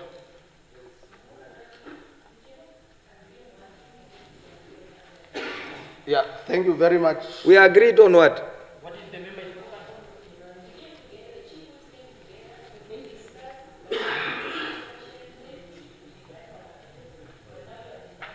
I don't deny she's on the list. She says privilege. Yeah, no, but privilege is something. So, privilege in the word itself is to say, can I get a right before the other member? And I'm saying, let me give the member and we continue on the list. Yeah, Honorable Amkoto. But it's okay, I will manage. Yeah, Honorable Chairperson of the All House Committee, I rise to contribute to vote 24, transport. So without wasting time, let's go to page 407 of the development expenditure. 407 of the development expenditure. Upgrading of DR 3673 Omtia to Onange, 31 kilometer, and DR 3645 Omtele to Onange, 27 kilometer, to low volume seal road standard. Yeah, my question is here. This is a total of 58 kilometers that will go to the total of 526,667,000. If you divide that with 58 kilometers, then you will get 9 million per kilometer. So my question is, do I understand that the range is from 5 million to 30 million on 1 kilometer, but I want now a specification. For example, if the roads are on the same train or on the same area, will they differ in price? For example, again,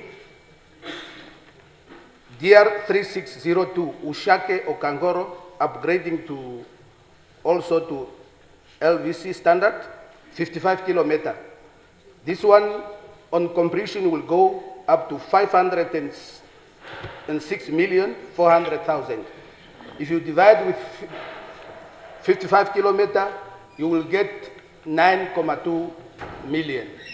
So a difference of almost 200,000. My understanding is that maybe the difference will be only, for example, if the road is this side of the where there is mountain and others, that maybe there is different, or maybe the minister will explain to that. Again, Honorable Minister, on Punja Road, the groundbreaking took place on the 14th November 2025. That's on page 407. But still there is a slow movement of that road. I want to know, Honorable Minister, who is in charge of this road? Is it RCC or is it a Chinese? How long does it take from groundbreaking to actual work? Because some groundbreaking are very fast. Like, for example, the donkey groundbreaking ceremony was so fast. But the actual work of this one is not there.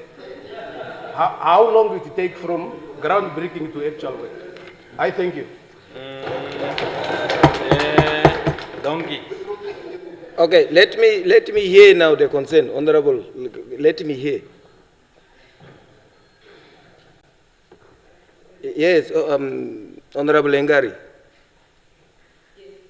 Yeah. Yes, thank you very much, Chairperson of the Whole House Committee.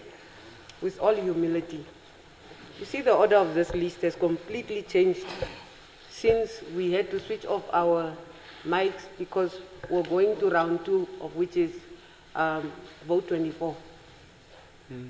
I don't know whether the Chairperson of the Whole House Committee has taken note of that. That is why I was asking for the floor, not by force, but... No, you are given the floor. Leave that one. You are given the floor. And with all... Your neighbor implode, even so. Yeah, so it was really just to bring your... To bring attention. Just to show you that what has happened to the list now is that members that were initially going to speak first, immediately after vote 23, have now moved to the very bottom. Okay. Yeah. Now, that's it. In the same vein, how would the presiding officer be of assistance to you? What happened yesterday was the presiding officer was in charge in that he went as far as actually taking down the names of the people in that order. I remember when Honorable Sankwasa asked that we deal with this vote before we dealt with education, the presiding officer actually took the initiative to write down the names. And then once we were done with that, we moved immediately to deal with those names in the order that the presiding officer had recorded. But I understand if that has been an oversight, and then perhaps a missed opportunity, but it's fine, we can proceed. Okay, but it's not an oversight. I can't anticipate. Because Sankwasa implored on me, I was imploring on you to change. So with that consideration, I could take the list. So when we came here, and even the person who should demand the first floor should be Honorable Shitana, because I stopped him. You understand? So on this one, I could not really preempt, are you on this vote or not? That is the critical. But the other one, I could preempt that in terms of the list, you were on education, I implore to change. So that's why I took down the names, so that when I change, everybody is arranged accordingly. You even see when I went back and say, let's put the names the way according to my list. There were other members who put on the list, and we even abandoned that and continue to read from the list. So I understand the notice. I've granted you, but unfortunately I did not write the names. Next time, help me.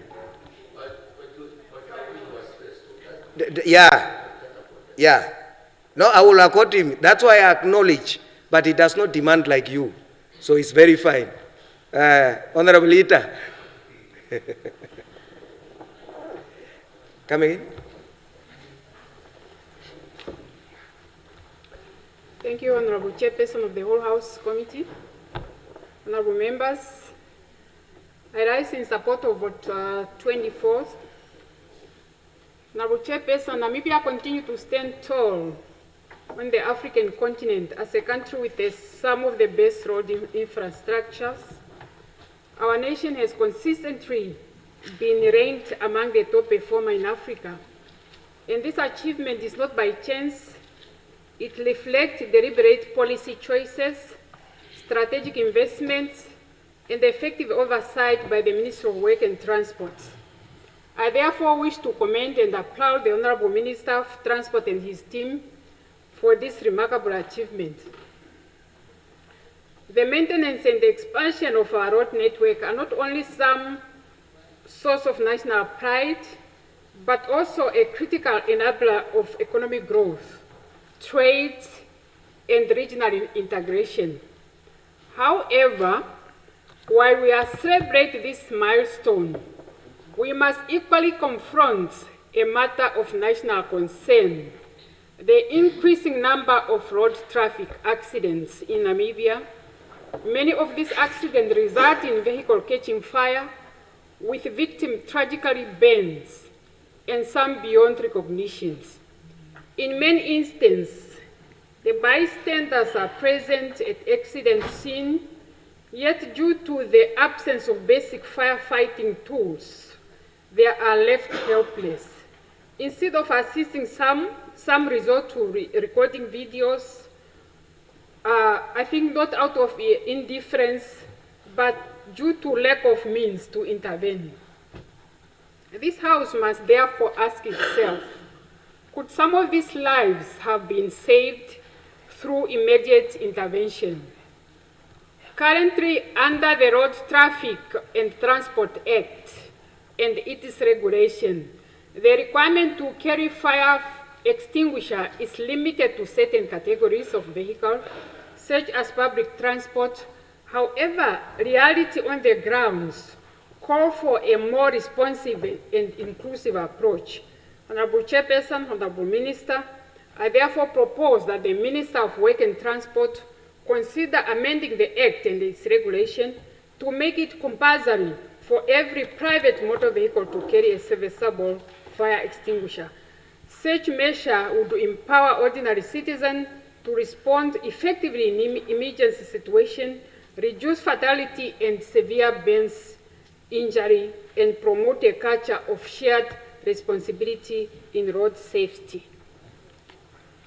Honorable Chairperson, honorable members, road safety is not only about preventing accidents, but also ensuring that when they occur, we are equipped to respond swiftly and effectively to preserve human life. With these few remarks, Honorable Chairperson, I support the vote.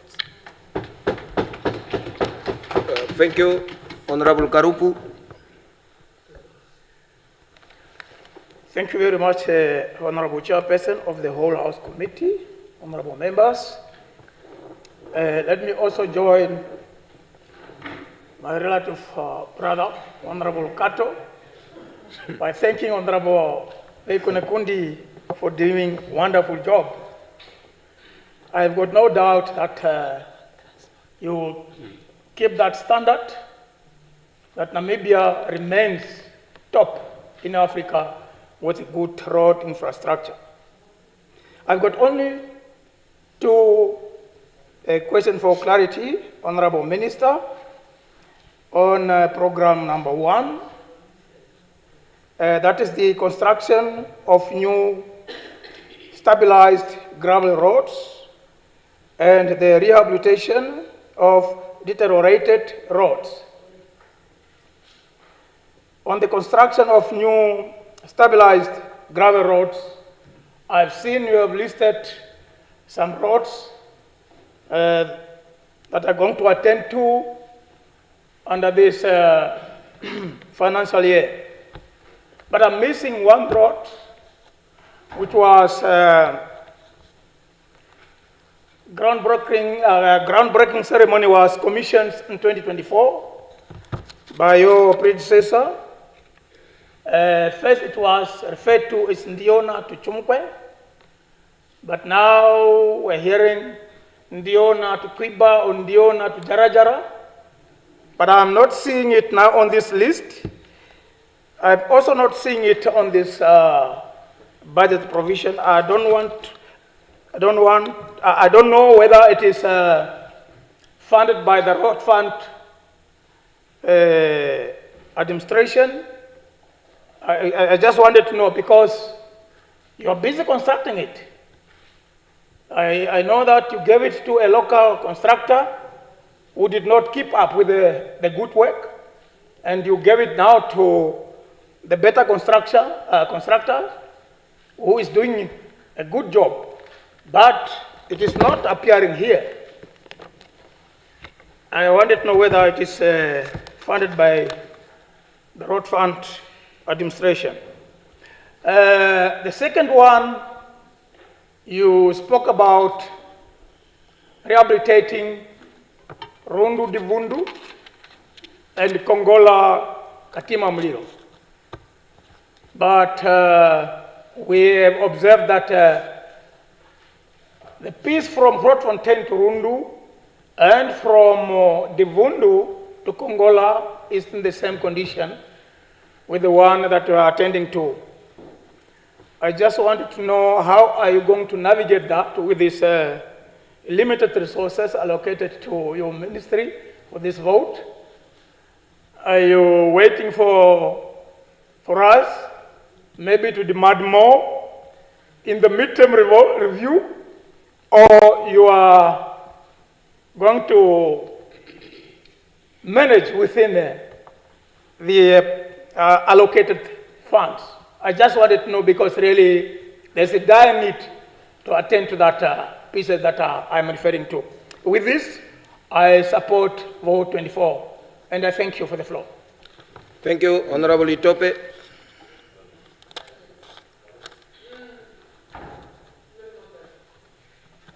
Thank you very much, Honorable Chairperson of the whole House Committee, honorable members.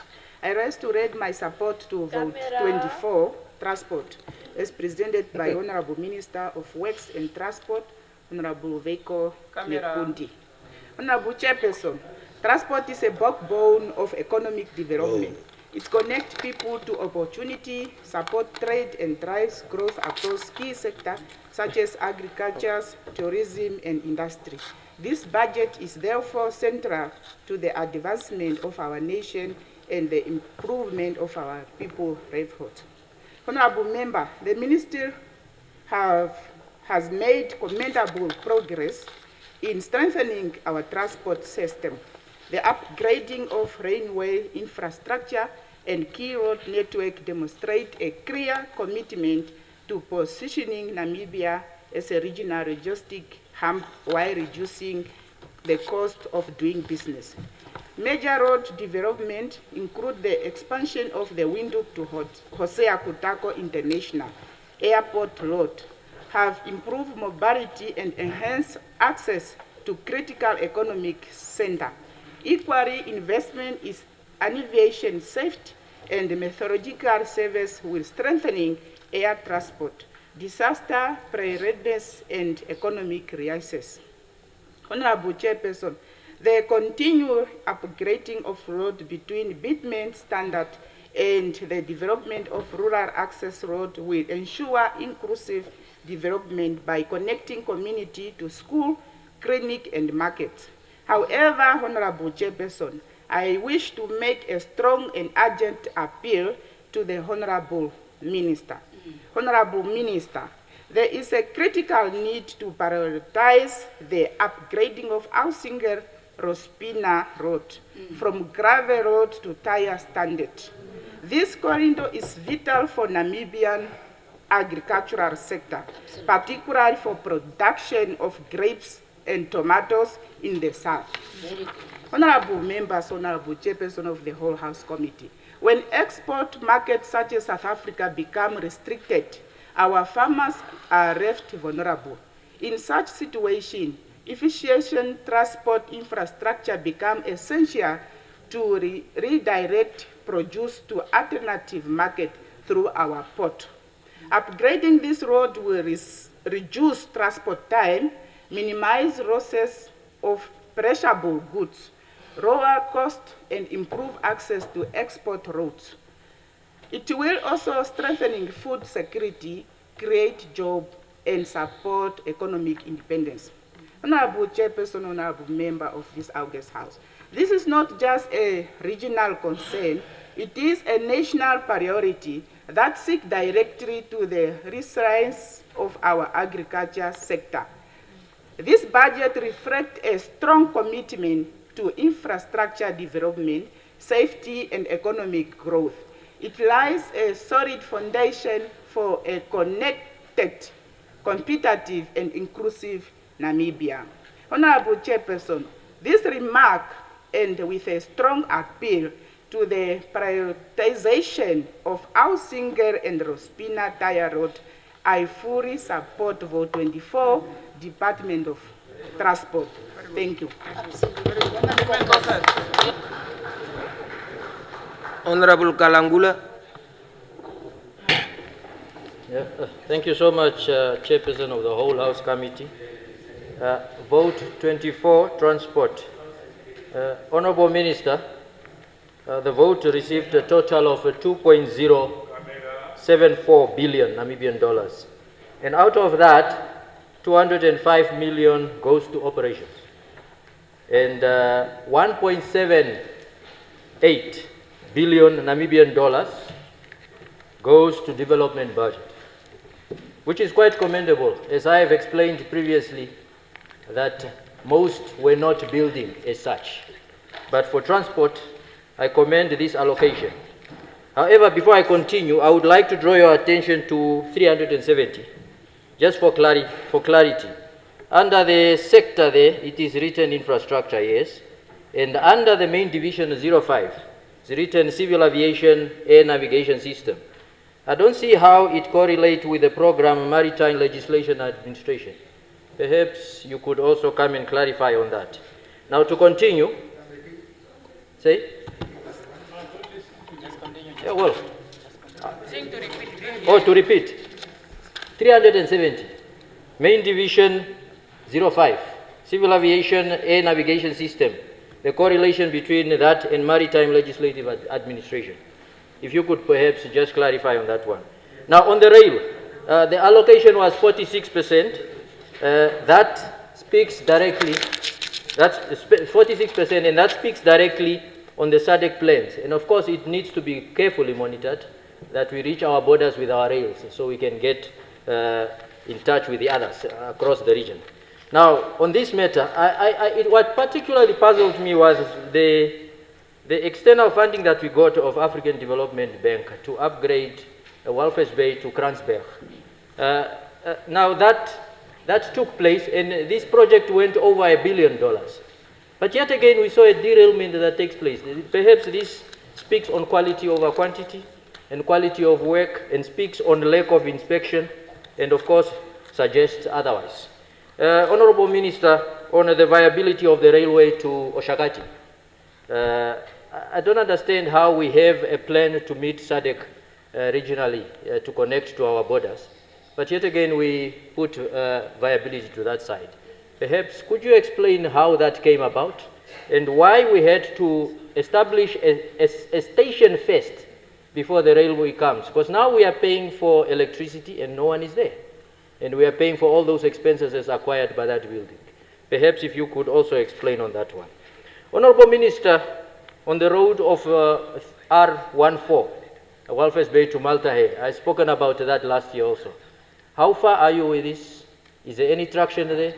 And in the same vein, I would also want to perhaps also remind you of what you said last year, that you have found a method that will expedite roads projects. In a very short time, you would get these roads done, together with the durability. Is that truly the case? Because we still see roads that are taking long. Honorable Minister, I also speak on the CEOs that are appointed. We have a tendency of transferring failure. We see this one failed in this SOE, that one failed, but yet, as a result, legal cases keep piling up. What are you doing with the board to ensure that quality CEOs are really appointed in this matter? Search and rescue, I still see search and rescue, which is definitely not much having an office in your ministry. Now, one thing before my time goes, Directorate of Aircraft Accident Investigation.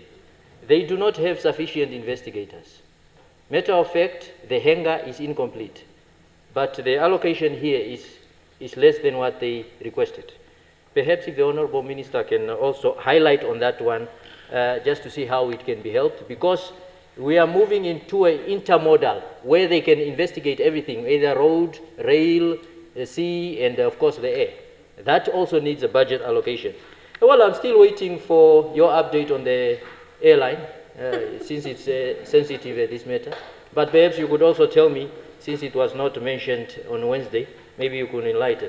I appreciate that you took some effort to correct matters at Met Office, and of course, thank you for listening to our intervention from the Shadow Minister. It shows that we are working together as a team. Thank you so much. Honorable Gangulu.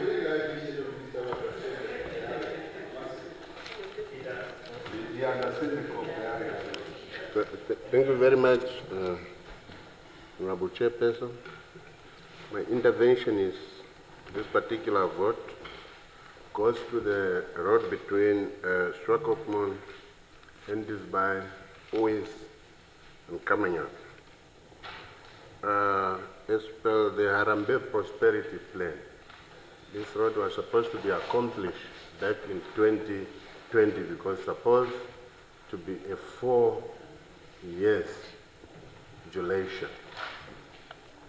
But now, 2016 to this end, it's about 10 years. I see it's included in the strategic road infrastructure upgradation also for this year or this period. What is your intervention, Honorable Minister, not to reach again a period of further 10 years before the completion or see the completion of this particular strategic road? Because I couldn't be able to drive from Wabesby to Ochiwarongo and then 10 down to Kamanyang instead of the shortcut, particularly during this time of critical in terms of economy. The other one is, I can't see it in your motivation, is the Usakos Swakopmund, because it was also part and parcel of Harambee Prosperity Plan. Critical. If you go there, Honorable Minister, and you look at the volume of those heavy trucks, you'll be able to believe with me that there is a need to give this road a priority in order to avoid accidents and all that that comes with this volume. And if possible also, the extension of, we are grateful with the extension of and the upgradation of Karibib Usako. Why can't you just give priority to then Usako Swako, and then you will declare it safe for us to, and everyone who wants to visit the coastal town to drive safely. The other one, I think the one of Rundu down to Katima, I do not want to dwell in that because it was emphasized yesterday. Perhaps you can just able to emphasize on how long will the minister will take to have that road also upgraded. In that regard, I think in the shortest of my note, I also thank you for your intervention. As young as you are, we can be able to see the proper intervention, and effectively, we hope that you will be able to improve the road network in Namibia in a short period of time. Thank you. Thank you, Honorable Shitana.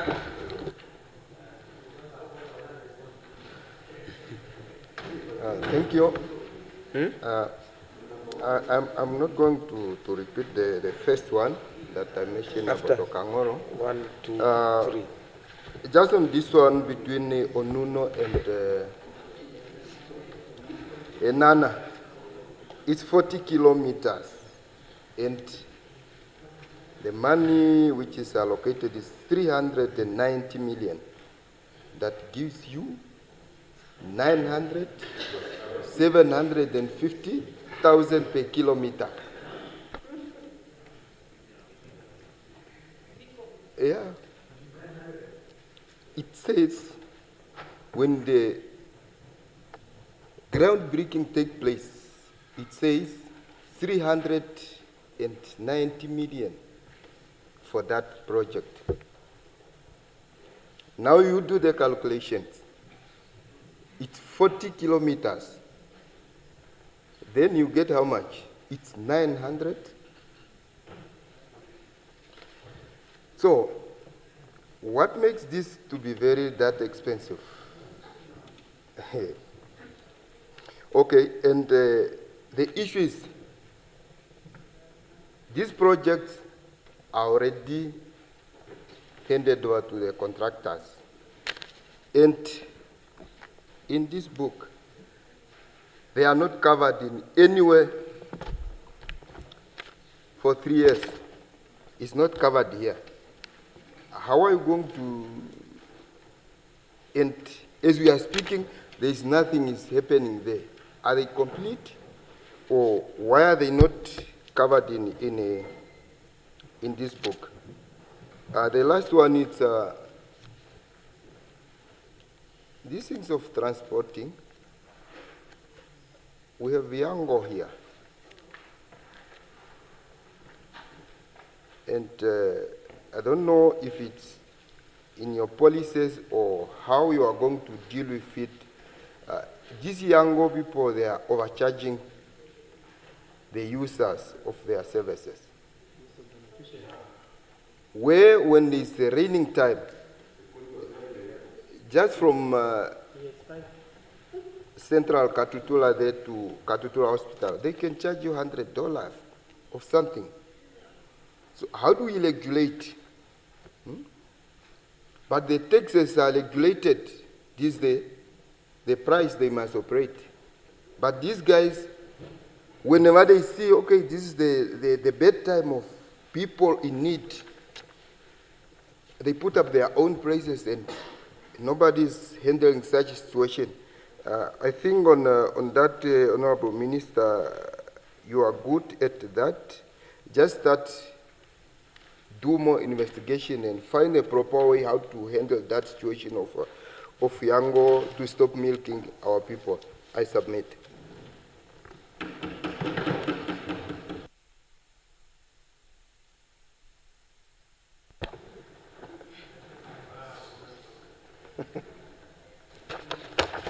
Thank you very much, Comrade Deputy Chair of the Whole House Committee, honorable members.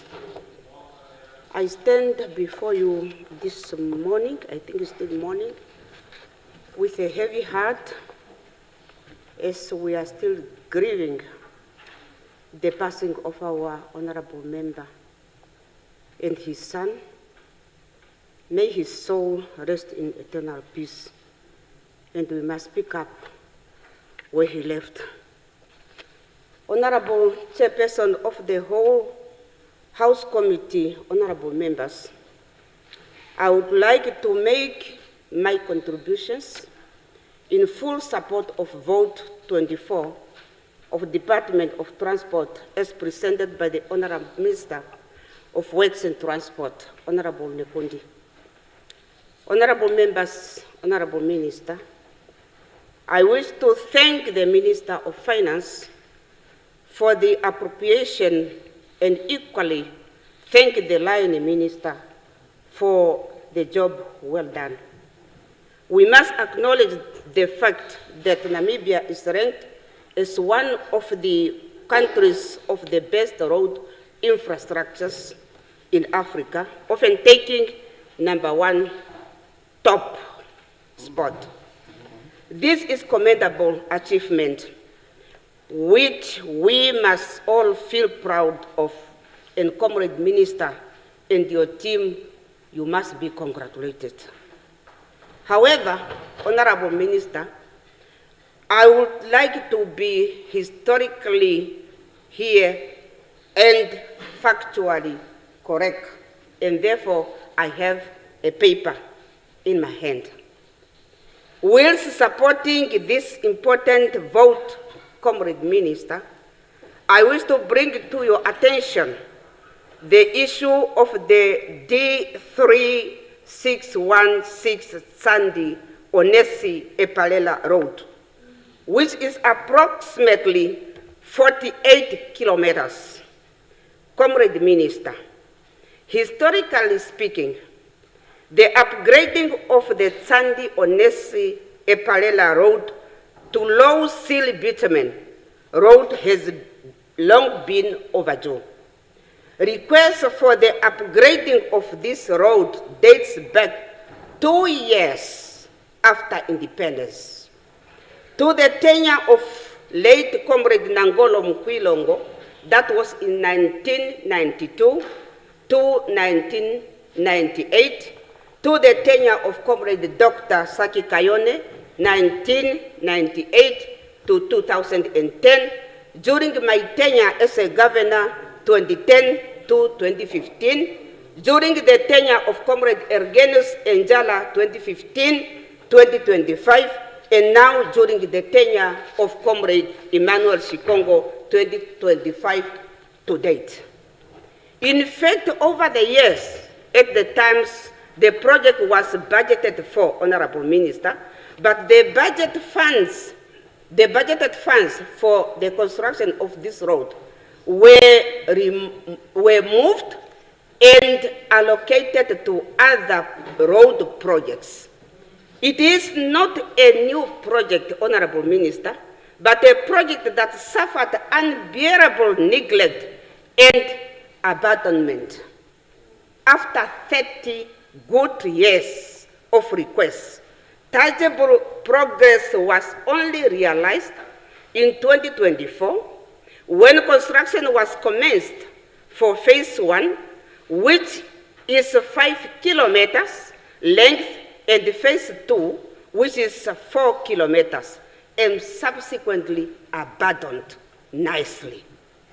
There is no commitment for the other 39 kilometers of the total 48 kilometers, Honorable Minister. However, the slow progress of what I would term as a progress is as a no progress in the implementation of this road since its inception has caused frustrations to the communities which are supposed to benefit from upgrading of this road. The residents of Tsandi, Onesi, Epalela, and are seriously questioning what a sin they have committed. And Honorable Minister, we are on public platform. The people are demanding for a response. I thank you very much, Honorable. Thank you.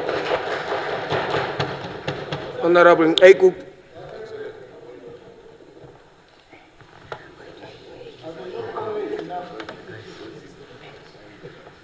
Thank you so much, Chairperson of the Whole House Committee. My good leader, thank you so much. I'd like to, okay, my mic is on, thank you.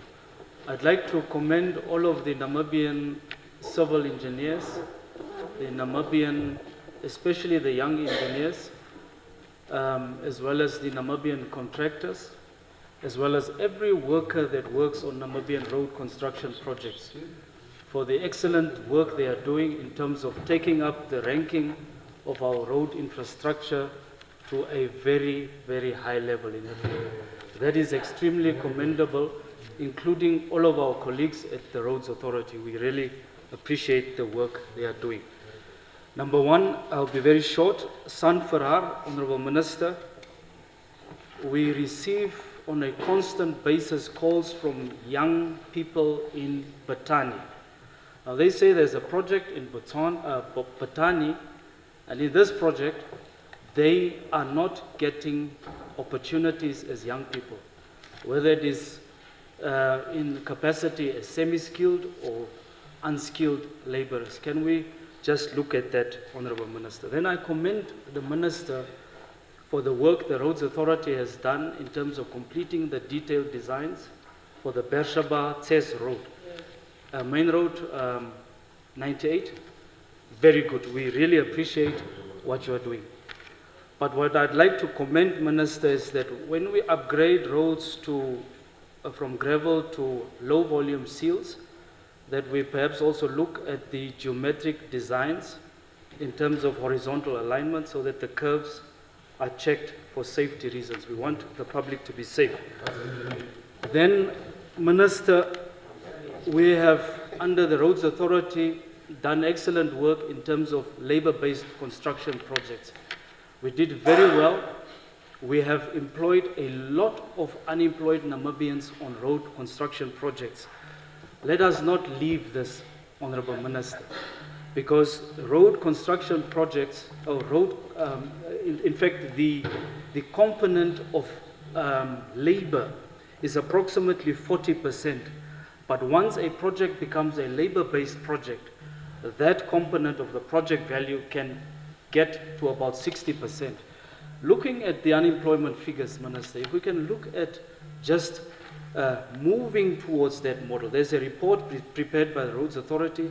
If we can learn lessons from that, and if we can also learn lessons from the Ghana model in terms of labor-based projects versus equipment-based. If we can just look at it.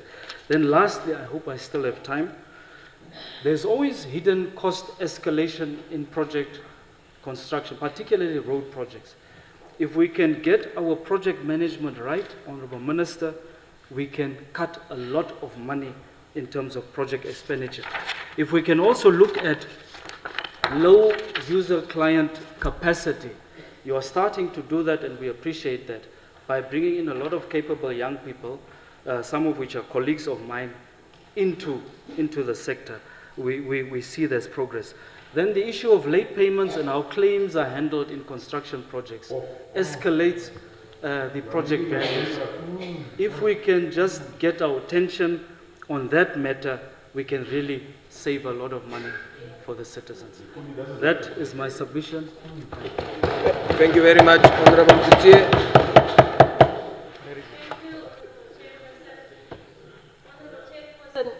Honorable Aikub was a project manager at the site where I was constructing.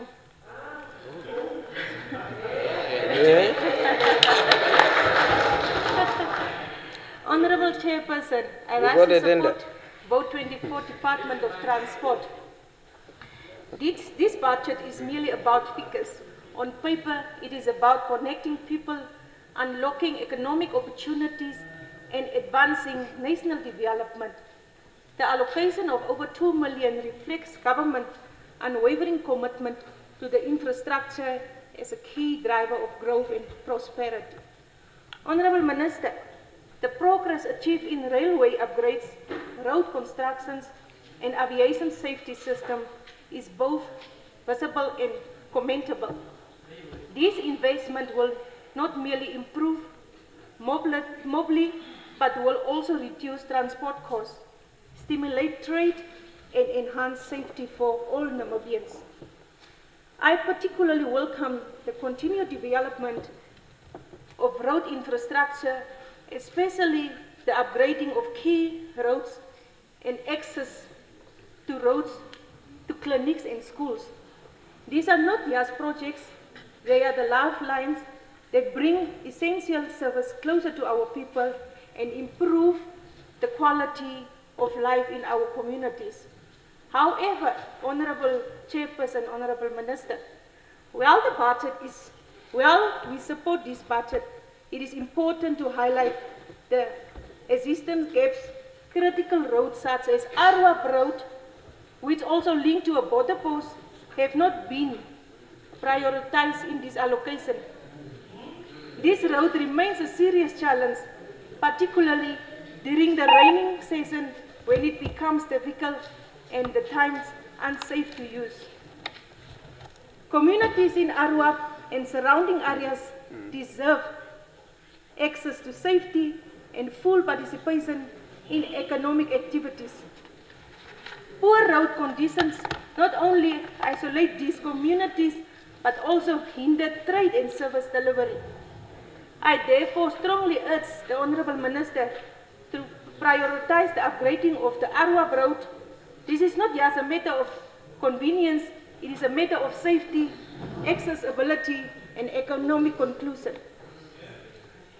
Honourable Chairperson, despite this concern, I commend the Ministry for the excellent work already being done in advancing road infrastructure development, the progress we are witnessing and encouraging, and must continue with even greater focus and inclusivity.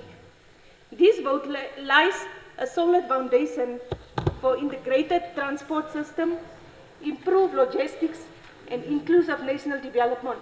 I therefore fully support vote 24. So I we thank understand you. it better. Yeah, Honorable Venani. Honorable Chair of the Whole House Committee, I rise to support the vote, but to raise my series of problem, and I want the Prime Minister to listen to me.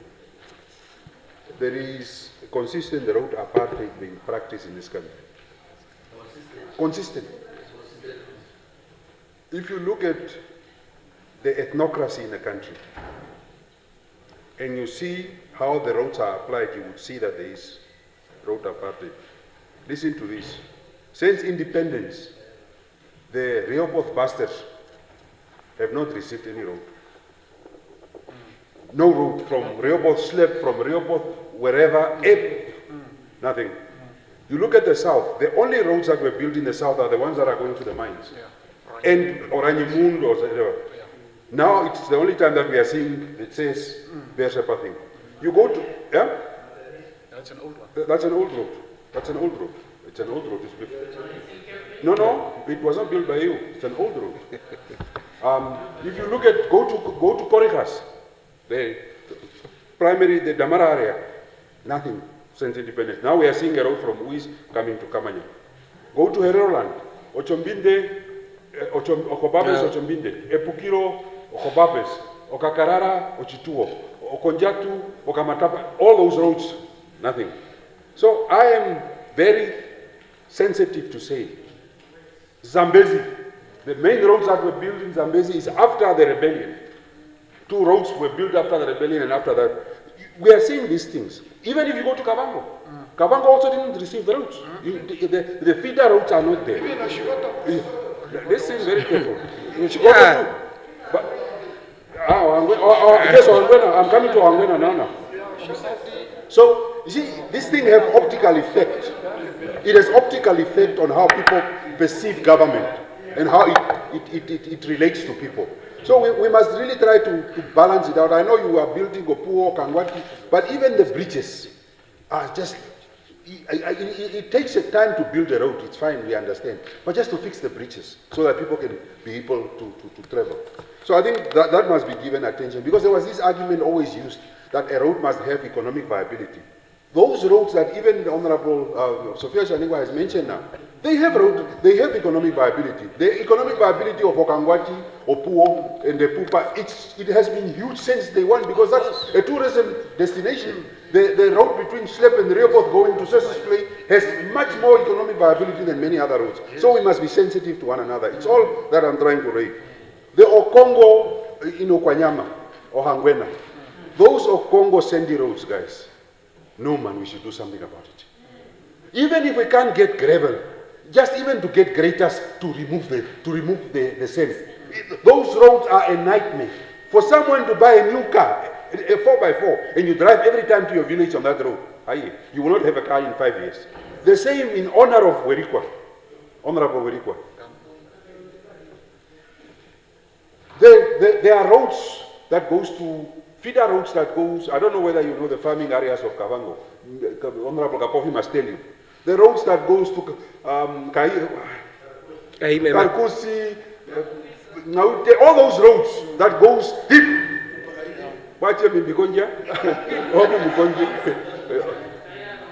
deep. The roads that goes to from Okamatapati going Koutemba. You have not seen nightmarish roads that looks like Angola. Sorry to mention the neighboring country that look like Angolan roads. Go where Werikwa was living. That the road you spend for a 60-kilometer road, you spend 3 hours on that road. That's what we did. Now I'm saying government might not have the money to do the gravel. It's fine, we understand. It's complete. But just to have a grader, just to grade the road, at least so that the sand can be removed, so that you can be able to do in 60 hours, even an hour, 60 kilometers. So I think that needs to be addressed. Lastly, it's about the jets. The Prime Minister, okay, of course, Hage was a bigger Prime Minister in terms of his style. Hage was the only Prime Minister we had, you know. The guy just had aura and style, give it to him. Now, he used to have a Learjet.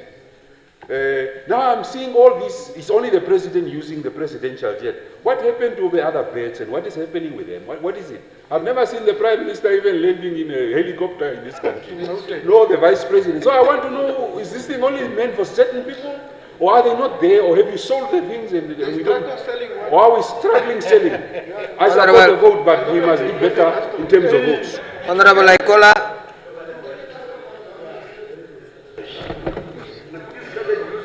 Yes.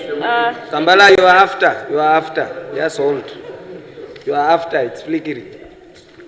Okay, my time, please. Please fix it. Fix my time, please. Oh. Yes, okay, thank you very much. Thank you very much, Honorable Deputy. I have noted that there appears to be no specific allocation for research in this ministry. You see, Honorable Minister, I have read the book, I have checked in all the documents, and I want to bring to your attention that research is not a luxury. Research is very important. It is a foundation of effective governance. And without research, the ministry operates reactively rather than proactively. That's why I want to tell you that in these 4 years that are left, you might be doing very well without research, but in the next administration, when works and transport is no more being administrated by Honorable Nekundi, that ministry will collapse, Minister. So it's very important that, I mean, you are dealing with big things. You are dealing with issues such as railway, transportation policy, civil aviation, air navigation services, maritime air transport. These things, they are data-driven infrastructure, for example, government garage. How do you even improve these projects or programs without research? So, Honorable Minister, please take this advice very serious. Research is very important. And next time, in the next budget, we want to see a budget going to research so that the ministry could look into issues affecting the ministry that will help also to implement better, plan better. Okay, so my second point is also, previously, Honorable Minister, I'm not sure if it's probably your predecessor, the minister that was there, that used to make it a point that during rainy season, the grass alongside the road, especially in the B1s, they would normally clear that, the grass alongside the road. This was very important because it was increasing the visibility of wild animals by the motorists. Honorable Minister, I was on the road even last week. Between the rainy season, the triangle, let me talk about the rainy area, between Tsumeb, Otavi, that road, the grass alongside the road, it's still very, very long. And that makes it very difficult for all the drivers because the animals are now foraging towards the road.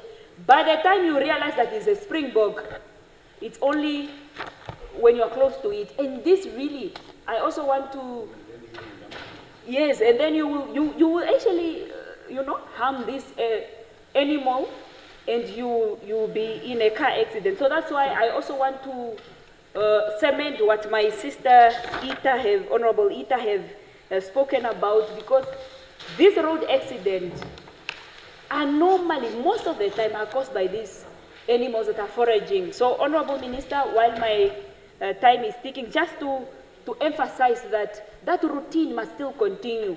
We want to see that road. I'm actually very afraid to drive, I'm telling you the truth. How about now others?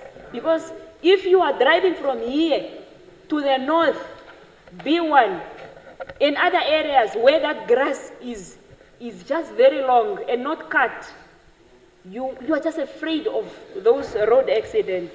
So, Honorable Minister, with those 2 points, I want to tell you that you have been doing very well. Then we are still waiting for the airline, as Honorable has said. Thank you. Thank you. Okay, we are pressed by time, but allow flexibility. Honorable Kambala, Honorable Lukato, Felipe, Nashinge, and Honorable Kumbwa. Those will be the four. Right. Thank you, Chair. Mine are very short. I think, Honorable Nakundi, I think you are doing quite good so far. But there are certain entities that are trying to sabotage your work or your ministry. Where's the pen? Especially when you look at NAC, the Airports Company, and also the Aviation Authority. Now, I'm not sure now how things were done before in the past. Agenda. But the Aviation Authority has to put up towers. These towers, those towers to look at the what do you call those towers? Yes, the ATCs. But it seems that now the land where the ATCs must be placed are on NAC land, NAC's land. Now NAC doesn't want the Aviation Authority to put them up, and it's a fight there. And that's why there was a delay when we went to go do the oversight. There was a delay in those towers because then it had to be transferred and so forth. So I hope that when you are reporting that 80% of the weather system, the automated weather systems being at 80% and so forth, and the other instruments that have to manage the airports, is that particular issue of the land is sorted. Because the Aviation Authority had cried about that issue of the airports company. Number two is Trans-Namib and Namport, the same issue. There's upgrades that are happening at Trans-Namib at the lagoon, but Trans-Namib cannot upgrade that particular railway to make it dual carriage because airports, the Namport wants to take the piece of land. Now my question is that somebody is given money to upgrade to ensure that carriage moves around the port properly. But then the other one is saying that no, you cannot do that because you are infringing on my property. I just want to understand that money is given to upgrade, but in terms of intergovernmental, what do you call it? How do your agencies operate among themselves to ensure that services are provided and that businesses are not affected when it comes to them having their petty issues? Now you have now millions here being earmarked for their upgrades, but there's nothing happening. Three is latest. Last year we went to, as a committee, we went to do oversight. And we found out that latest, for instance, Caribbean was upgraded from the building, everything was upgraded. But the key component, what latest does to testing the vehicles, the machine was not included in the upgrades. But the person that did the feasibility study, in the report, he said that no, the machine needs to be upgraded. Now, how do we do these things? Why are we upgrading in piecemeals or renovating key institutions in piecemeals? Now, this machine must now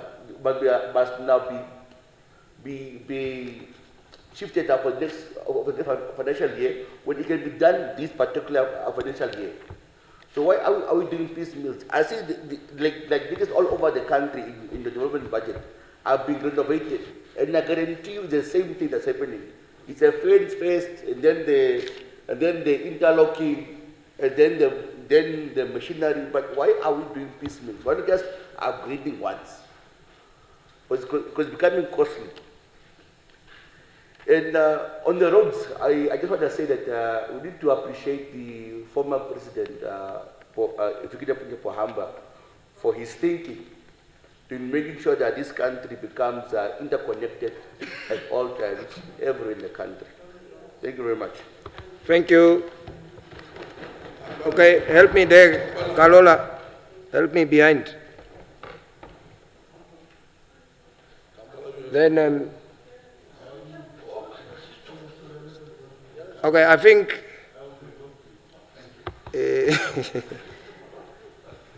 Honorable Nashinge, you are on roads, ne? Okay, then Honorable Kumbwa. That will be the last two. Philippe is gone. Honorable Nashinge. Thank you very much, Honorable Chair of the whole House Committee. Just a few questions to the Honorable Minister. We are required to do our inspection for our bridges nationally every 5 years. I just want to understand from the Honorable Minister if that is what it is, if it is strictly followed by the ministry and the supporting agencies that operate under the ministry. And I also just wanted to find out how many professional engineers do we have as a country with experience in bridges. I'm asking because I have seen, for example, from here to the airport, I have seen 2 bridges that are having scary cracks. Yet I saw one bridge was closed very fast last year next to Osona. I want to believe it was really just a political move, because if it was not, then the 2 bridges that I'm referring to should have been dealt with all along. The other one, since we are on budgeting, perhaps a proposal, the road between the airport and the city, it's a beautiful template in terms of designing. Perhaps that should really be, let's copy from the colleagues who did that so that we use that template nationally in terms of the opening up of the space within the road, so that when accidents happen and so on, we are still having a chance of surviving and so on. Because if you look at the road now, going to Omea, right now, after just the area of Heroes Eka, the mountainous, the rocks there are way too close to the road that we are busy with. So at least if we can improve on that, I think it will really open up the space and so on. Thank you very much. Thank you. The last one is Honorable Kumbwa. And then, yeah, I know, I take note the lights. For the others, it's for the next vote. Ne? Yeah, I've got, but now the system, okay. Thank you very much, Honorable Chairperson of the whole committee. Just in short, I see we have a problem with planning. Planning plays a very, very important role, especially in terms when we look at our roads in the country. And I will concur with Honorable Venani, who speak out in general. It's the truth. We cannot hide it. If there is nothing wrong with planning, then I will say it's like we don't pay attention to some of the issues in certain areas. I want to say that roads nowadays is equivalent to certain life amenities. Because I remember one cycle of election, at a certain area there were no roads, but because of election, NORAD went to put electrical lines just through in the bush. Yeah, close to schools. And I refer to schools in Mukwe Sikit, which does not feed the roads. And imagine when these schools get UP the money that is funded by government. And these teachers have to come down for workshops. The kilometers is very less, 27 kilometers, 33 kilometers, the longest. But then these teachers, when they come down to the circuit, they have to pay $600 for a car to come down to the circuit office for one meeting.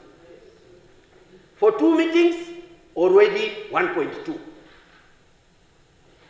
And UP cannot afford to pay transport for these teachers. So, why? Because this site is neglected not to be provided with feeder roads.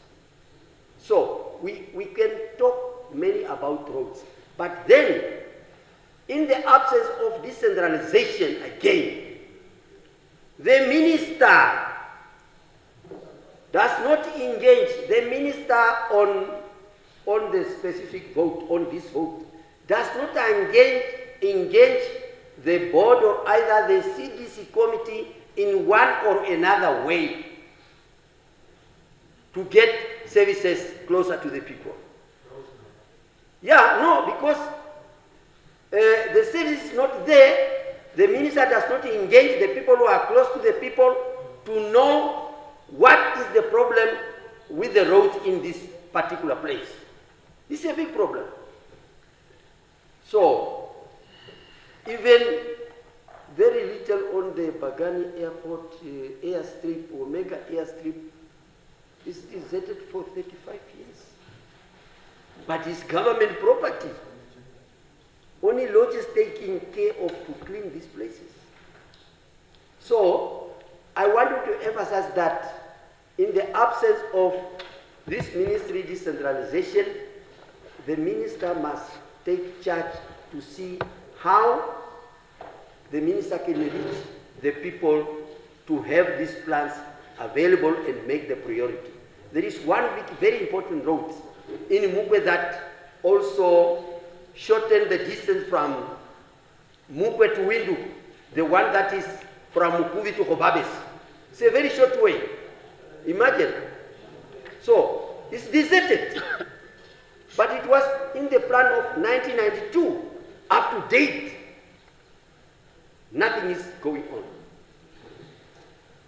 So, thank you for listening to me. I think we need to work on planning about the roads in this country. Very important. Thank you very much. Thank you. Now for the Honorable Minister for his reply.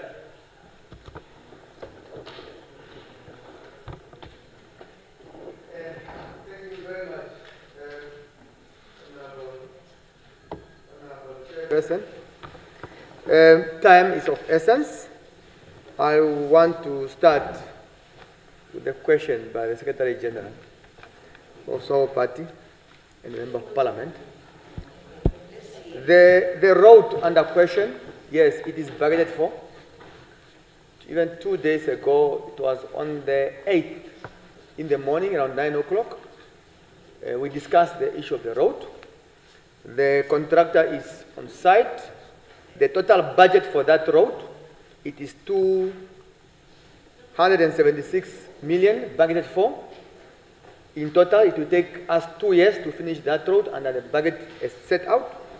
For the 2026-2027 financial year, we are providing 152 million for that, and the contractor is starting from from Epalela or Nesi to Tsandi.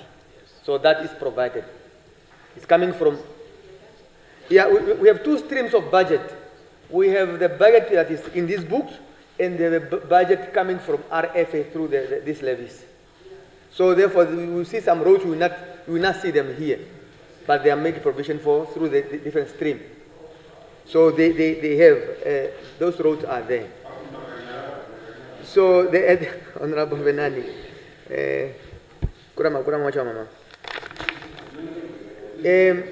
yes, so that one is Ashwar Comrade, the Secretary General. It is there.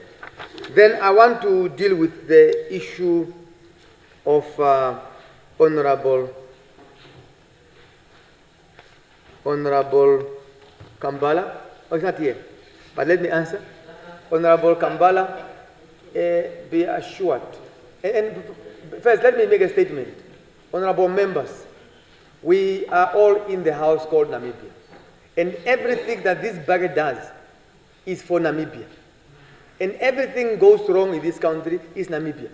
Everything goes right is for Namibia. If you find anything breachy that is collapsing, you don't need to wait for budget day to come and talk about it. But then it maybe have collapsed. Honestly speaking.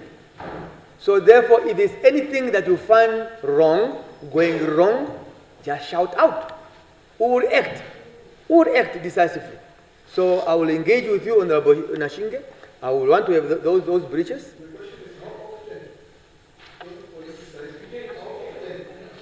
I thought you were a leader of official opposition. I thought you were a leader of opposition. Honorable members. Yes. So if you find anything wrong, let us notify each other and not wait. So for the budget day. So it will be addressed. I'm a politician and I will be politicizing everything. So just as you indicated, Ostona, it was a political issue. So therefore, Ostona was not political. Ostona was not political. The bridge was collapsing. The sign was exactly visible there. The pillars have already shifted. And as such, we have to act decisively. So therefore, and we have continuous monitoring of these things. We have engineers who throughout our authority, and they do that. And IMS, please. Yes, you have given your floor. Let me leave the questions of Honorable Nashinga. Let me go to others who want to listen. No, not for the nation. I can't be disturbed. No. I have no time for such politics. Honorable Aikola, yes, I will just engage with the road authority to ensure that the grass is accordingly addressed. And the research is a priority, and it will, and we continue to do research. And such road authority is one of the institutions that have a research unit that do research on our materials and many others. So we continue to do that in that regard.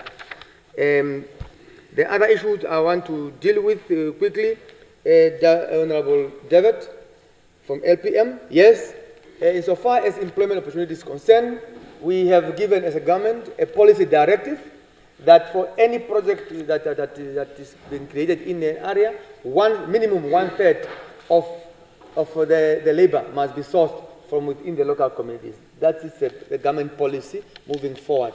So if it's not happening, let us just know so that we address if there's such abnormalities. Late payment, yes, it was a serious concern. As I said, last year alone, at the beginning we had close to, not last year, 2021, we had around $500 million just in penalties because of late payments. So they are very serious concerns, but I believe by now we have addressed that, and the colleagues are under strict instructions that there must be any delay in order to save the cost. The Usakos-Swakopmund Road, yes, Honorable Naipadi, Kanguru. Don't worry about that, the others. It's our name. Yes, under the current budget that we are discussing, we intend exactly to start with the construction, Usakos to Arandes as the first phase. Once we do that, the next phase will then be Arandes into Swakop. So it is under the current budget, and under the different stream as it provided for. I want to move fast.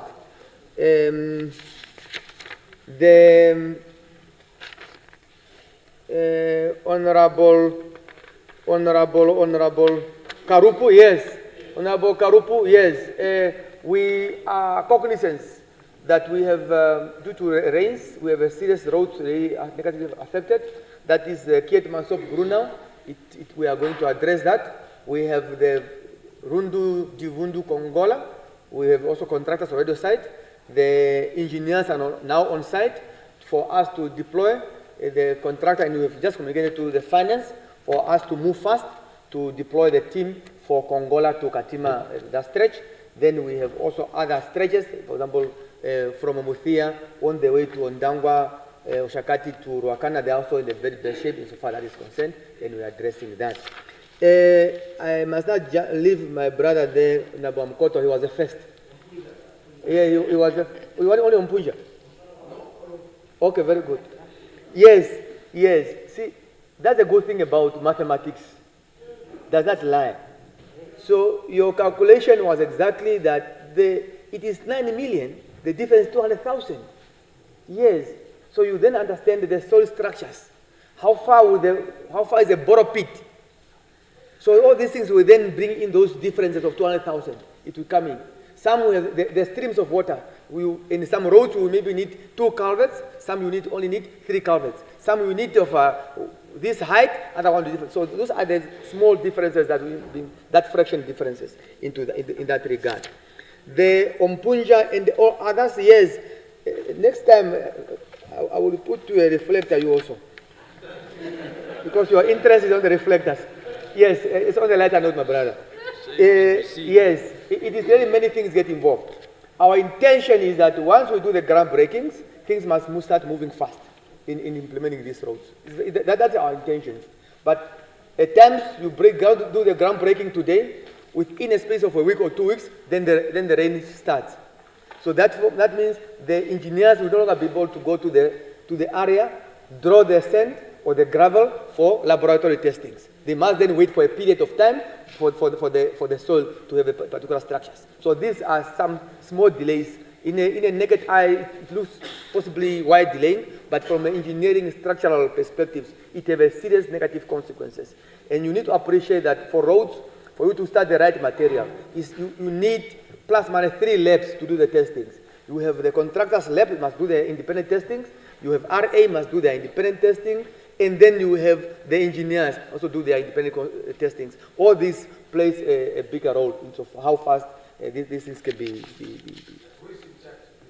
Yeah, I'm going there. Slow down, slow down, slow down. Today is Friday. Yes. As far as we are concerned, the contract is between, so far as government is concerned, is Road Authority and RCC. That is a contract. However, RCC, just like any other construction, can then subcontract where it didn't fit. Our principle is, our policy as government is 1/3 of subcontracts, any subcontracts, must be from the locals. So that is clear. Anybody who violates that, it's really an unbecoming behavior. And I have the absolute commitment from the board and management that commitment will be undertaken in that regard. So, but the contract is between Road Authority and RCC. The issue of the Ushake Road. What was the Ushake Road issue? It was Honorable. No, not the bishop. It was Honorable. Yeah, it was about Ushake. Yes, yeah, Ushake. When you look at the Shitana, the road, as far as concerned, see, this administration came in office on the 21st of March last year. Okay, that means the designs were already there. The designs were already there. You can't have designed last year. They were already there. And there were designs for gravel. Now, once a new policy now is put in place for stabilizers, that means they must then change into the new designs. That then for have a delay and have a cost implications into that. So that's the only thing that I'm possibly seeing the differences, because it have now to change into the new structures. The issue of the Onuno Onana, you will appreciate, when you are reading it, it will read Onuno and Nana. But from us, where we sit, we know that Onuno, Ondombe, it was done. But from you, possibly you will not see that. Because the project is that straight, it's for entire. But therefore, what we then have given is then to continue then from Ondombe to Enana. So by the total budget, it was then from Enana to Onuno. So therefore, it's just that technical issue that possibly have come into play. I'm trying to race with time, Honorable Chairperson. Secondly, clearing. Itope, Honorable Kutie, and Honorable, I think, yes. Yes, it's one in a Kumbwa. See, it's where you find the challenge exactly. And that's one of the challenges in Karas. Karas is a big fight. Which road must be a priority? Is now Arwap Road, or it is Rospina Road, or it is a Test Road, or we must take a Malta to Wafes Bay. And then we have another one apparently from Stambridge on the way to the border somewhere there. So that is what we have. We must take, now, if we have $2, we can only have one road in a year now. Which one do we then take? So as a result, we then say, look, which one do we do? Then we go for, we had leaders from the region, and they said, look, we have all these ones, so Minister, Works and Transport, give us first priority this financial year coming, give us tests to Beseba. And we've taken that. And that goes exactly with Honorable Kumba. Ministry of Works and Transport does not choose the road. There is the roads are identified by the constituency development committees. They then escalated these ones to the regional roads boards. They then filter them. They bring them to the national boards. Then we then prioritize them. And as a political, and when you see now in this budget, when you combine all the fundings, you will see that there is no region that have no roads under this budget. All regions, 14 regions, they are all going to be roads construction 2025, 2027. So therefore, in order to ensure that there is no views that is one region is receiving, another one is not receiving, in order for us to that appreciation. But otherwise, all your comments, suggestions are highly appreciated, and that where there is a need to improve, we will improve on that. So there is no need. I didn't want to leave out the Yango. Yes, the Yango issues are on our radar. We are collaborating with my sister there, Honorable Theophilus, in order to address the issues of Yangos, and we are also addressing the issue of the law insofar as the public passenger transport bill is concerned. We are busy with it. Once we have finalized internal, and next week we have a meeting of our internal consultations. It will then go to the CCL. CCL go to Attorney General, and then come to Parliament. And our objective is, everything being equal, that during the current year, the year we are in, we want to bring it to Parliament, and all those issues will therefore be accordingly be addressed. That's really our intention. Yes, Honorable Venani, you can't remove gravel.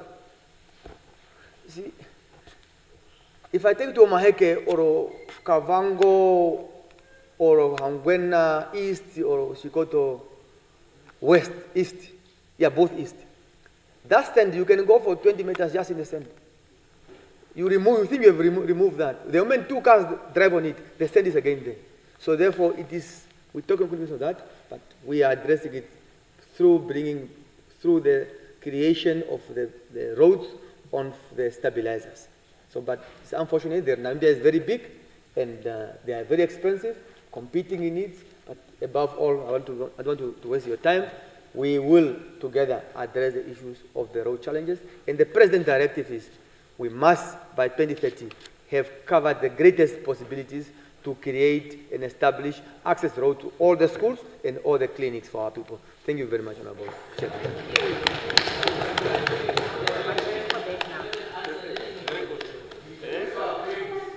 Huh? Let's wait. Let's wait.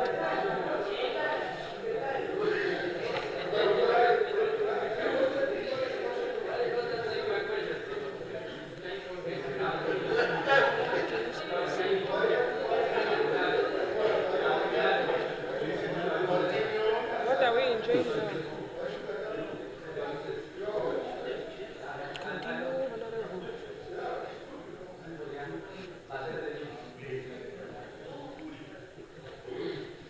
Kambala Ims, Vego, are you done? No, are you done with the informal so that I can come formally now?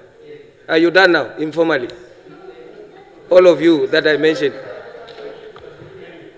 But, Honorables, it's actually a very bad habit that we have contained. It's not good. Okay, thank you. Is the vote agreed to? Yes. Okay. Now, we start with the other one. I've got 16 names. No, I've got 16 names. On the trend we are going, 16 names give you 80 minutes. It's 1 hour, 20 minutes. 80 minutes. Yeah. So, I was just saying, yeah, no, the next vote is gender, but we've got now a nice system that we capture. I've captured you all, you are 16. And then 5 minutes per 16, give me 80 minutes. You are not on, you are not on. Yeah.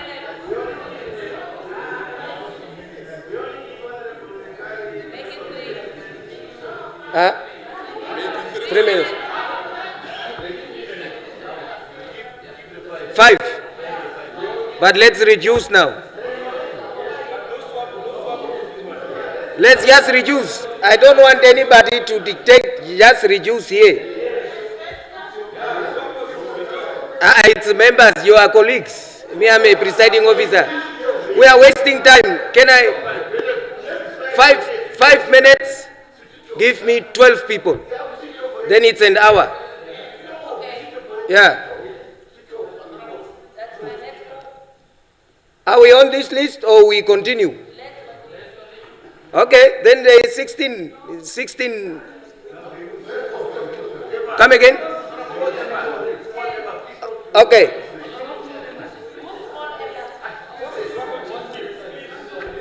Honorable Ngari.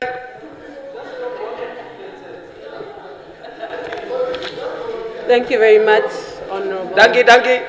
Silence. Yes, thank you very much, Honorable Chairperson of the Whole House Committee. I rise to contribute to this very important vote, vote 36, as presented by the Honorable Marvelous Emma Kantema. Now, it's a dear sister of mine, so. Now, one of the most unfortunate thing about your ministry and the mandate of your ministry is that its core mandate is centered around changing lives and livelihoods. And I think that's one of the most difficult things to measure, the impact of your work on individuals' lives. So I think I'd like to start off with really congratulating you for the work that you've done so far. I know that it's a complex ministry. It takes a lot of work, coordination with other ministries as well. Now on page 5, if I can just take you to page 5 of your motivation, point 7.5, you say the following: the ministry also supported 60 income generating activities, beneficiaries in the following regions: Ardep 5, Komas 10, Kavango East 10, Zambezi 8, Oshana 4, Erongo 8, Omaheke 7, Oshogonjipa 5, and Omusati 3. The support was provided in accordance, please underline, the support was provided in accordance with the funding ratio of 70% women and 30% men per funding cycle. Now, Honorable Kantema, I'm a huge proponent of women upliftment and women empowerment, but I think we must be very cautious not to do to men what men did to us previously. If we're talking about a 70% beneficiary ratio for women and only 30% for men, I think those are very dangerous grounds. And so I think this conversation around gender equality, we must take actually very serious. It's not just about carrying 30% of the men along, it's also ensuring that they are not actually left behind. Even if we have to go as far as ensuring that, because in any case, in an African society, I don't actually believe that we'll ever get to a point where we are 50-50, whether that is in political decision-making or any kind of setup. I actually don't think that this idea that we'll reach 50-50 representation in whatever sense, I don't think that is a real. We are Africans, colleagues. We must not lie to each other. But also, I must caution the ministry against leaving men behind. and still coming here to this house and saying that, no, we are still empowering men. There are so many things that we can do and your ministry can do to also actually carry this men along. I know that we still have a long way in terms of women empowerment, but I don't think that that necessarily means that men must be left behind. Two, I want to talk about the social grants, and particularly the VCs, which is the Vulnerable Children's Grant. I personally have had an experience where, let me just give an example. So you have these instances where vulnerable children, whether they become orphans or both parents are not employed in the household, receive some sort of support from your ministry.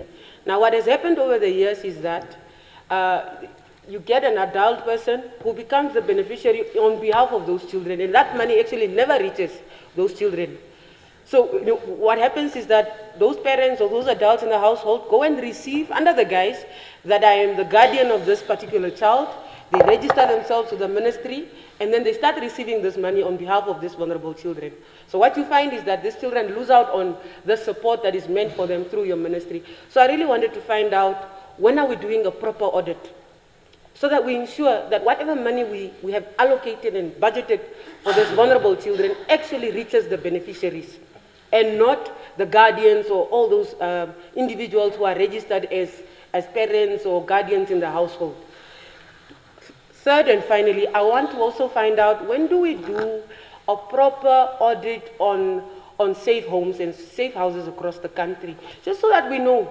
If per year, for example, we receive a number of children that have lived on the streets and have walked on the streets, and now we're trying to reintegrate them into society, how many of those children do we deal with per year? But also, most importantly, in terms of the support, whether it's household support, having a shelter over their heads, when are we going to do a proper audit to know that these are the homes available, and this will be able to really take care of the number of children that we take care of? Thank you very much.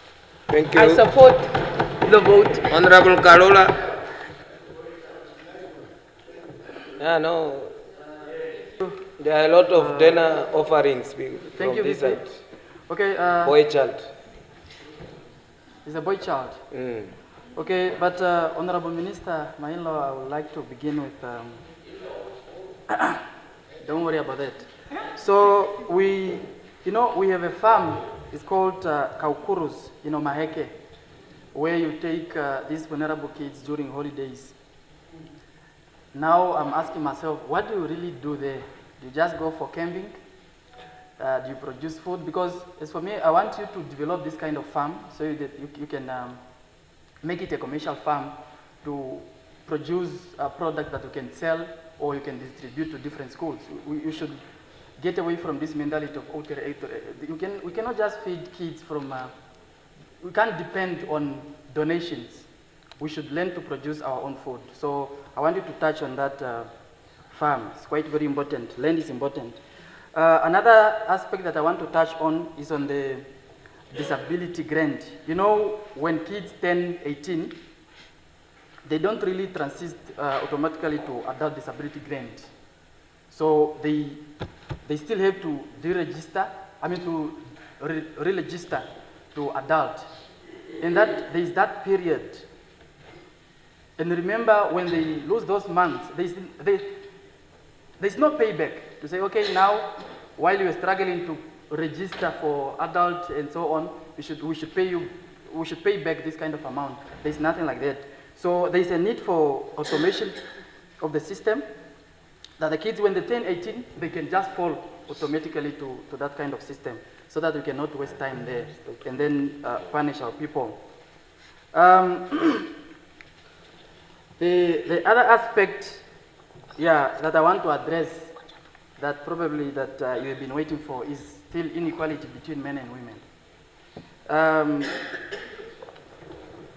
Honorable Ina talked about that 70% and 30% margin that is quite huge between men and women. But I was also looking at the number of women trained into business opportunities versus number of men trained. In your motivation, there is around about 375 women trained into such kind of things in different sections. But there is only 16 men across trained in that aspect. So, cry, the boy child, cry.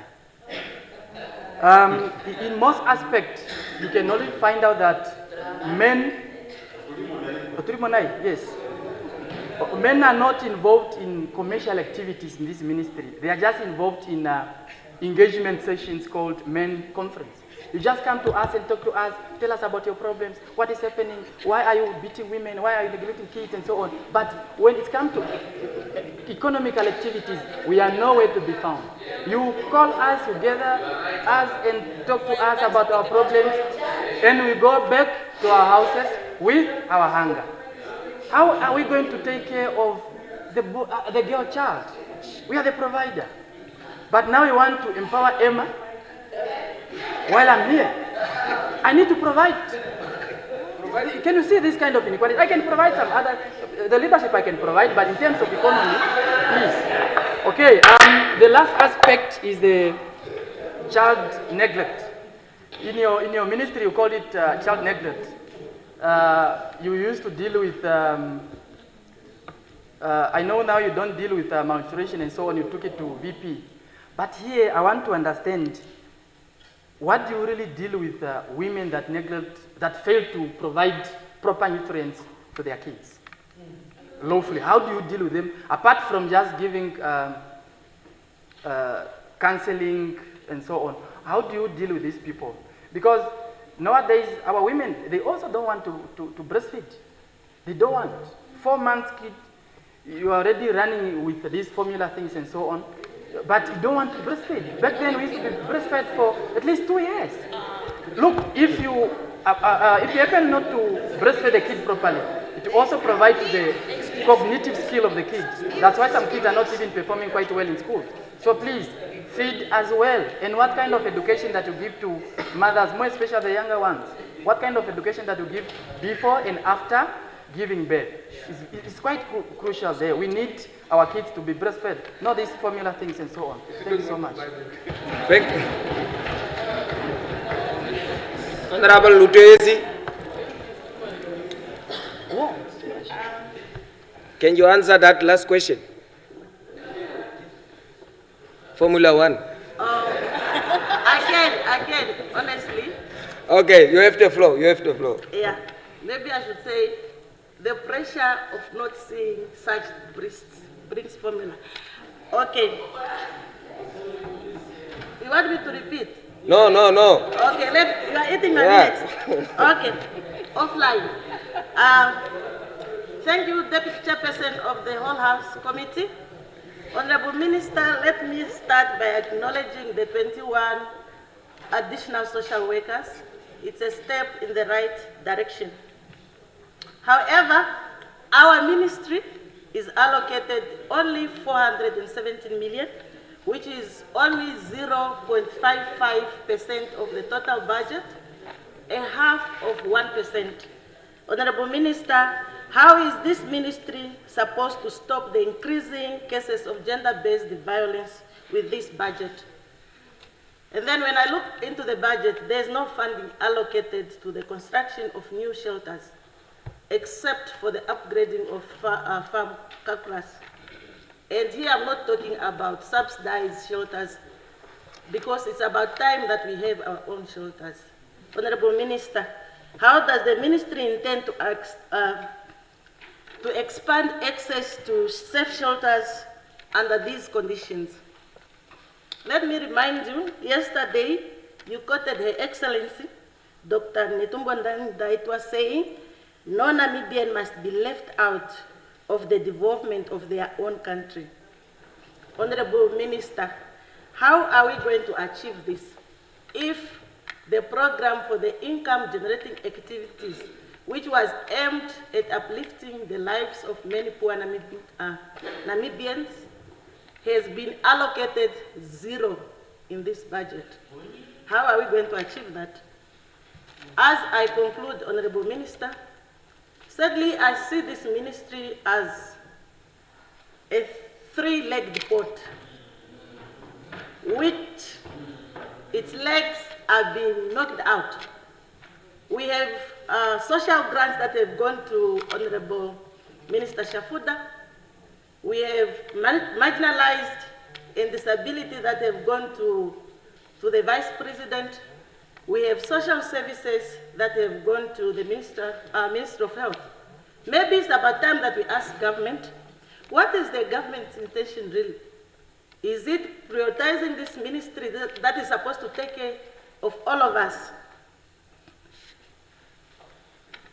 Why is this ministry being reduced? And maybe, Honorable Minister, I should ask, what is the function of this ministry? Because it has been reduced to a department. Honorable Speaker, not Speaker, Chairperson of the whole House, I so submit. Thank you. Honorable Mkoto. Thank you. No, yes, yeah. Thank you very much, Honorable Chair. Honorable Minister. Camera. Mine is straight to the point. Yeah. Straight. Yeah. Honorable Minister, I'm worried. There is a team called Task Force allocated 400,000 on page 458. Honorable Minister, can you brief us on the progress of this task force, which was formed in Okahanja last year over the murders of 3 girls? The families and the Namibian at large are still waiting for the answers. Again, at the same page, 458, yeah, 458 again, combating of trafficking in person, it's allocated 300,000. Is this amount sufficient to fight this cause? With the number of Angolan kids that is tripled and also allegation that these kids are trafficked to here, can this amount be enough? Honorable Minister, I so submit.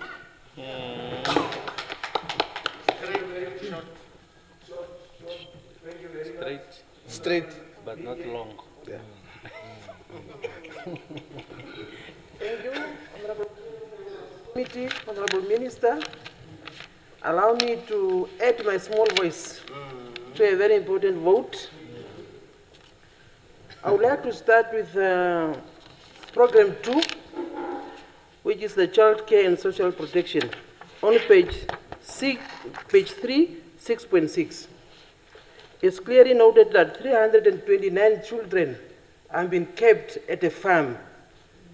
They have been taken to boarding hostels, and then they go to the farm for holidays. Okay. My concerns remain. What is happening to the parents? And what is happening to the small brothers and sisters who are remaining at home? So we are taking care of this group, but what is happening to the rest? As if we are treating the symptoms, but not the disease itself. Because the disease we have is the poor parental care. So if we are now taking these children away from them, parents will keep on neglecting their children because they know that by the end of the day, the ministry will come and take them to a certain farm. So I should not take care of them. The ministry should only just make sure whether these children are receiving the grant. If they are receiving the grant, then the ministry should make sure that the grant is utilized proper. What we have been doing at the schools is just look at their school uniforms, and then we call the parents.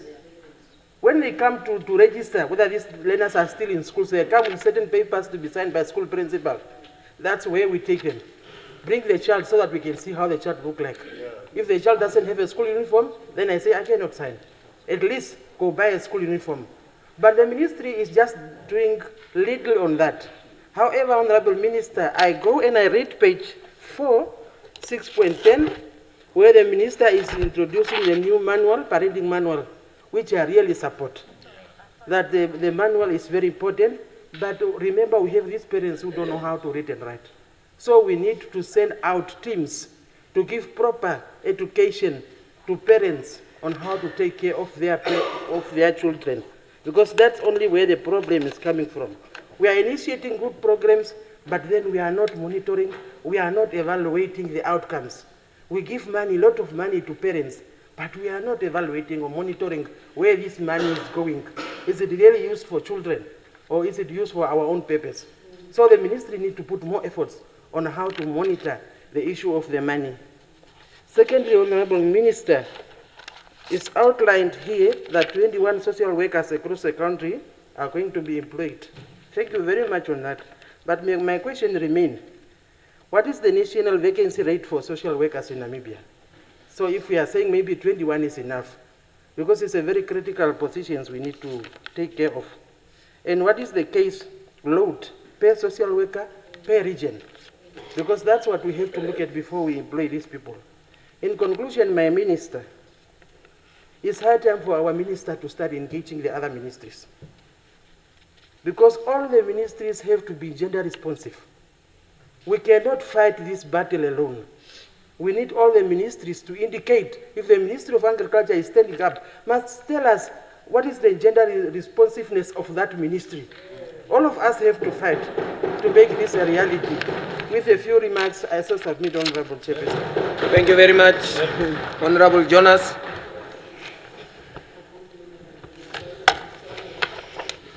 Camera. Thank you very much, Chairperson. I want to recognize the ministry clear progressive mandate that is to advance gender equality, ensuring equitable socio-economic development, and safeguard the well-being of children. I also want to commend the progress in advancing gender equality and gender mainstream through its program 4, where it has strengthened coordination, addressed gender-based violence, combated trafficking, and promote gender-responsive planning and budgeting. These are very important and necessity intervention. However, Honorable Minister, as I commend you, there are gaps between policies and lived realities, particularly for the working women in different sectors. Women in factories, construction, farms, mining, retail, domestic work, public service, marine engineering, and other sectors continue to face wage caps, unsafe and unconducive conditions of employment, limited maternity protection, harassment, gender injustice, and as well as restricted career growth. This tells us that gender mainstreaming is not yet reaching the workplaces in a meaningful way as we would want to see. It is therefore critical that we move beyond policies and strengthen direct structured engagement with working women through their recognized structures. Honorable Minister, with the above mentioned, I firmly propose that the Ministry institutionalize stronger consultations and coordination with employers and trade unions collectively to address challenges facing working women at various workplaces, as this required urgent collective action from all stakeholders. This then brings me to a very serious critical question, saying what is the functional link between the Ministry of Gender Equality and Gender Welfare, Ministry of Justice, Labor and Industrial Relations, as well as Office of the Equity Commissioner. Honorable Minister, there is an urgent need for these institutions to be aligned to enforce gender mainstream in workplaces, strengthen legal protection and access for working women, ensure full accountability for discrimination and harassment against working women in workplaces. Without this, working women will continue to suffer in silence, which leads to lower productivity and poor work performances. Working women must have direct access to the ministry services on issues related to workplaces discrimination, violence, harassment, and inequality. These issues must not be dismissed as purely labor matters. These are human rights issues and must be treated with serious they deserve. International experiences shows that progress is possible where coordination is strong. Countries like South Africa, Sweden, Canada have integrated gender equality into labor systems, ensuring enforcement of equal pay, workplace protection, and anti-discrimination measures championed by ministries responsible for gender. Namibia must move in that direction. As I prepare to take my seat, there is an urgent need as well to consider how our country we will start engaging in issues of gender during celebration of International Women's Day. This day must not be reduced to a symbolic occasion, because it is a day when women of the world must use platform for real engagement between government, organized labor and employers to advocate for pro-work women policies, celebrate achievement and seek opportunities to address challenges facing working women. It is my plea that in 2027, Honorable Minister, you allocate a budget for Namibian working women, including, women caucus here, to come together in large numbers, celebrate this day together. Yes. So I support the vote, and I encourage the Honorable Minister to lead and champion the workplace gender equality agenda, to work closely with the social partners to ensure that gender equality in workplaces are realized finally. Thank you. Leadership. Honorable Amtenya.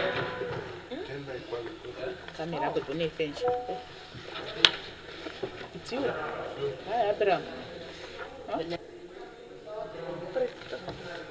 Okay. Thank you very much. Honorable Chairperson of the whole House Committee, allow me to present my contribution on this vote as a love letter from a Namibian boy child to Honorable Minister of Gender, Equality and Child Welfare. Honorable Minister, tango e purongere uri now. Ngamwe korutunoko mwenyo o karungamwe neshiko. I write to you not in anger, neither opposition, but in hope and in a prayer to be seen. I am a Namibian boy child. I have watched my sisters rise, and I'm proud of them. Yes.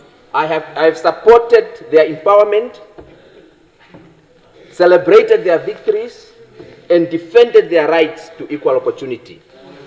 But today, Honorable Minister, I ask you one question. Where do I stand? You have presented a program titled Promotion of Gender Equity and Empowerment of Women, with an allocation of over 25 million aimed at empowering women, men, girls, and boys. But Honorable Minister, what is my stake in this amount? Because when I look at the implementation report, I struggle to find myself.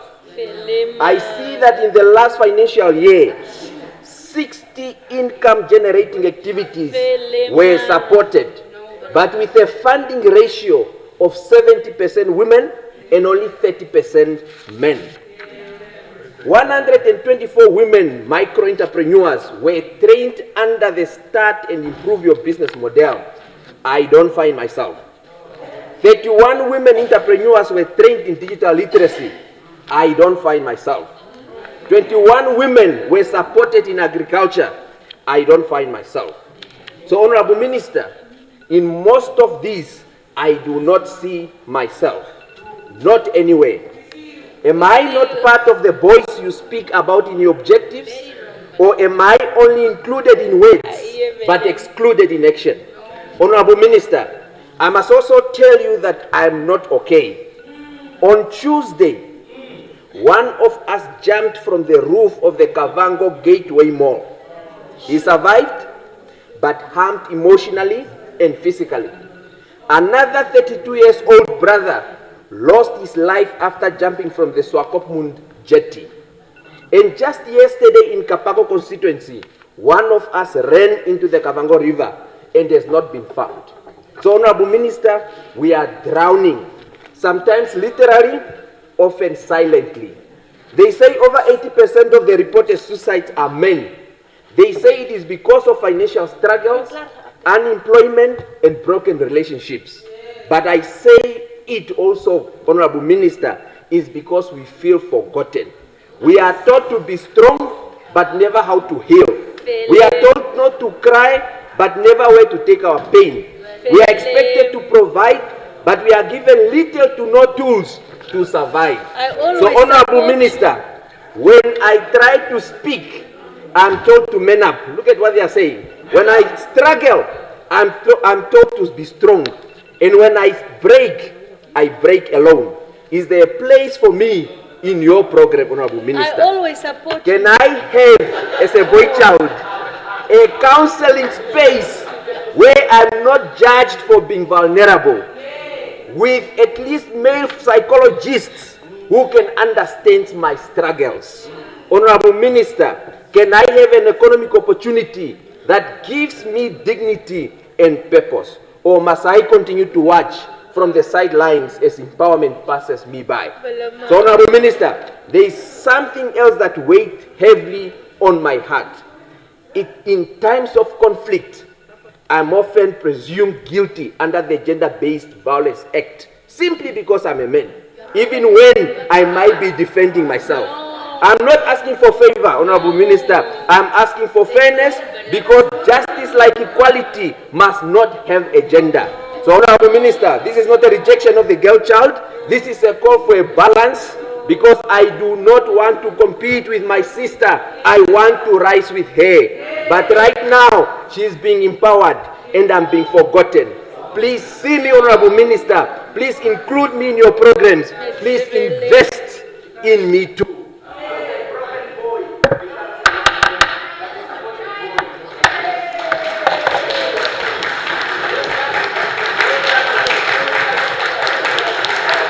Honorable Aikora.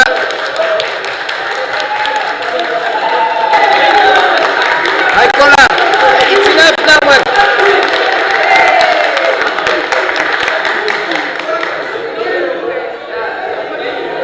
Honorable Abram.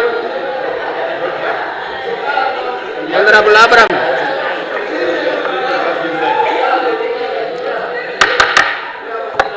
Honorable Abram. I changed now. Viva the boy child. Thank you, Honorable Chairperson of the House Committee, Honorable Members. Please. I rise to support vote 36, which has been allocated Let's not exclude others. 417,200,000 Namibian dollar. While I supporting this allocation, I would like to note that this budget should be further strengthened in the next budget cycle to expand the important services that the ministry provides. Under Program 2, Child Care and Social Protection, the ministry continue to extend protection and support to those who need it most. Psychosocial support is not just a program, it is a lifeline for many children in the country. The report indicated that 5,121 children across all 14 regions received psychosocial support through the ministry's social workers. This is critical work because many of our children carry emotional pain that is not always visible to us. I also wish to commend the ministry for strengthening its response services during the 2025-2026 financial year. That ministry added 21 additional social workers across the country to improve services for survivors of gender-based violence, violence against children, and trafficking in persons.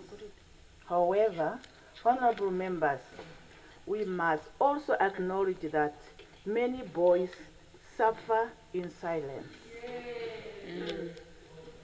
From a young age, society teaches boys how they must be taught, that they must not cry and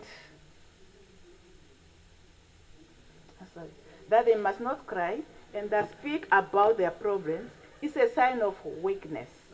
Because of this, many boys grow up with unspoken pain, unresolved trauma, and no safe space to express themselves. Psychosocial support gives these boys that space. is allow them to talk, to heal, and to learn healthier way to deal with colleagues before frustration turn into violence, crimes, or self-destruction. If we truly want to build safer communities and strong families, we must support the emotional well-being of both the girl child and the boy child. Supporting boys does not take anything away from supporting girls. It strengthens our entire society. A boy who is heard become a man who understands. Yeah, thank you, ma'am. Soft voice, eh? Thank you, ma'am. Things is lost.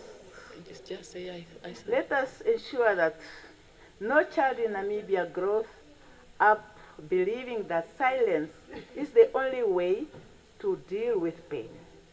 I therefore support vote 36. Yes, Honorable Aikola. Honorable Aikola. Okay, thank you very much, Honorable Deputy Speaker. I would like to congratulate my sister for making sure that the Educarer program, or the early childhood program under 3, has been improved. And I see now that those teachers are no more being paid 1,300, but it has increased according to their qualifications. Even though it's not a lot, it is something that we can commend you for that. However, Minister, the two things here. Now, we all know that they have signed a contract only until October this year. And you also have mentioned in your motivation that your ministry will transition them to education. And that will not take 2 months or 3 months. Honorable Minister, I just want to know that what is the plan? What concrete plan does the ministry have in place for the continued employment and sustainability of these early childhood development services beyond this period? We are talking about October now. Because of that shortfall amount of money that the ministry is currently facing, what is the plan? Is it just a 6 months once of excitement that, yes, we are very happy, we have now received a 1.3 and our children will be taught very well in a happy environment because a happy teacher, happy children. But what happens after October 2026? So that is my question, Honorable Minister. And also, my question number 2 is, does the ministry have effective educational program in place at community level to raise awareness about gender-based violence affecting both men and women, particularly in rural areas? We all know culture is good, tradition is very good, but we all know that there are some norms that are practiced in culture that can be detrimental to or contribute to gender-based violence. For example, in the villages, in the rural areas, culturally, they would say, no, a man cannot be beaten by a woman. For example, there's just a woman there that is beating her husband left, right, and center, or her partner. With now this fear, and they are in the rural areas, they don't even know that there is gender. There's a ministry of gender that can assist them. So is the ministry having an effective program, an educational effective program that is going into these rural areas to educate both men and women that when a man lays a hand on you, it is abuse. When a woman lays a hand on her husband, it's abuse. Does the ministry have such? Because I see we have been debating budget for the past 3 weeks. And I have seen many ministries have this vote, or to say a sub-vote of individual and non-profit organization, where they put a lot of $1 million, and I say that your ministry doesn't have even just $1 allocated to organization. Could it be non-profit organization or individuals that could assist the ministry to reach places where the ministry cannot reach? Minister, so is this big ministry, because this ministry is big, it's very important, and you're really doing well, is it working together with faith-based organizations? There are churches, good churches, that are really helping out with counseling. For example, Velem was talking about a boy child that needs counseling. With these social workers that are less than 30, are they sufficient? So my question is just that, is the ministry working together with this faith-based organization just to help out? Because I know these 30 or less than 30 social workers are not sufficient for every four corners of Namibia.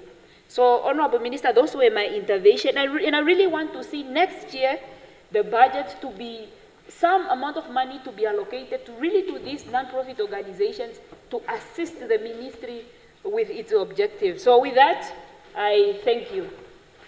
Thank you very much. Honorable members, we've got only 40 minutes for the other vote.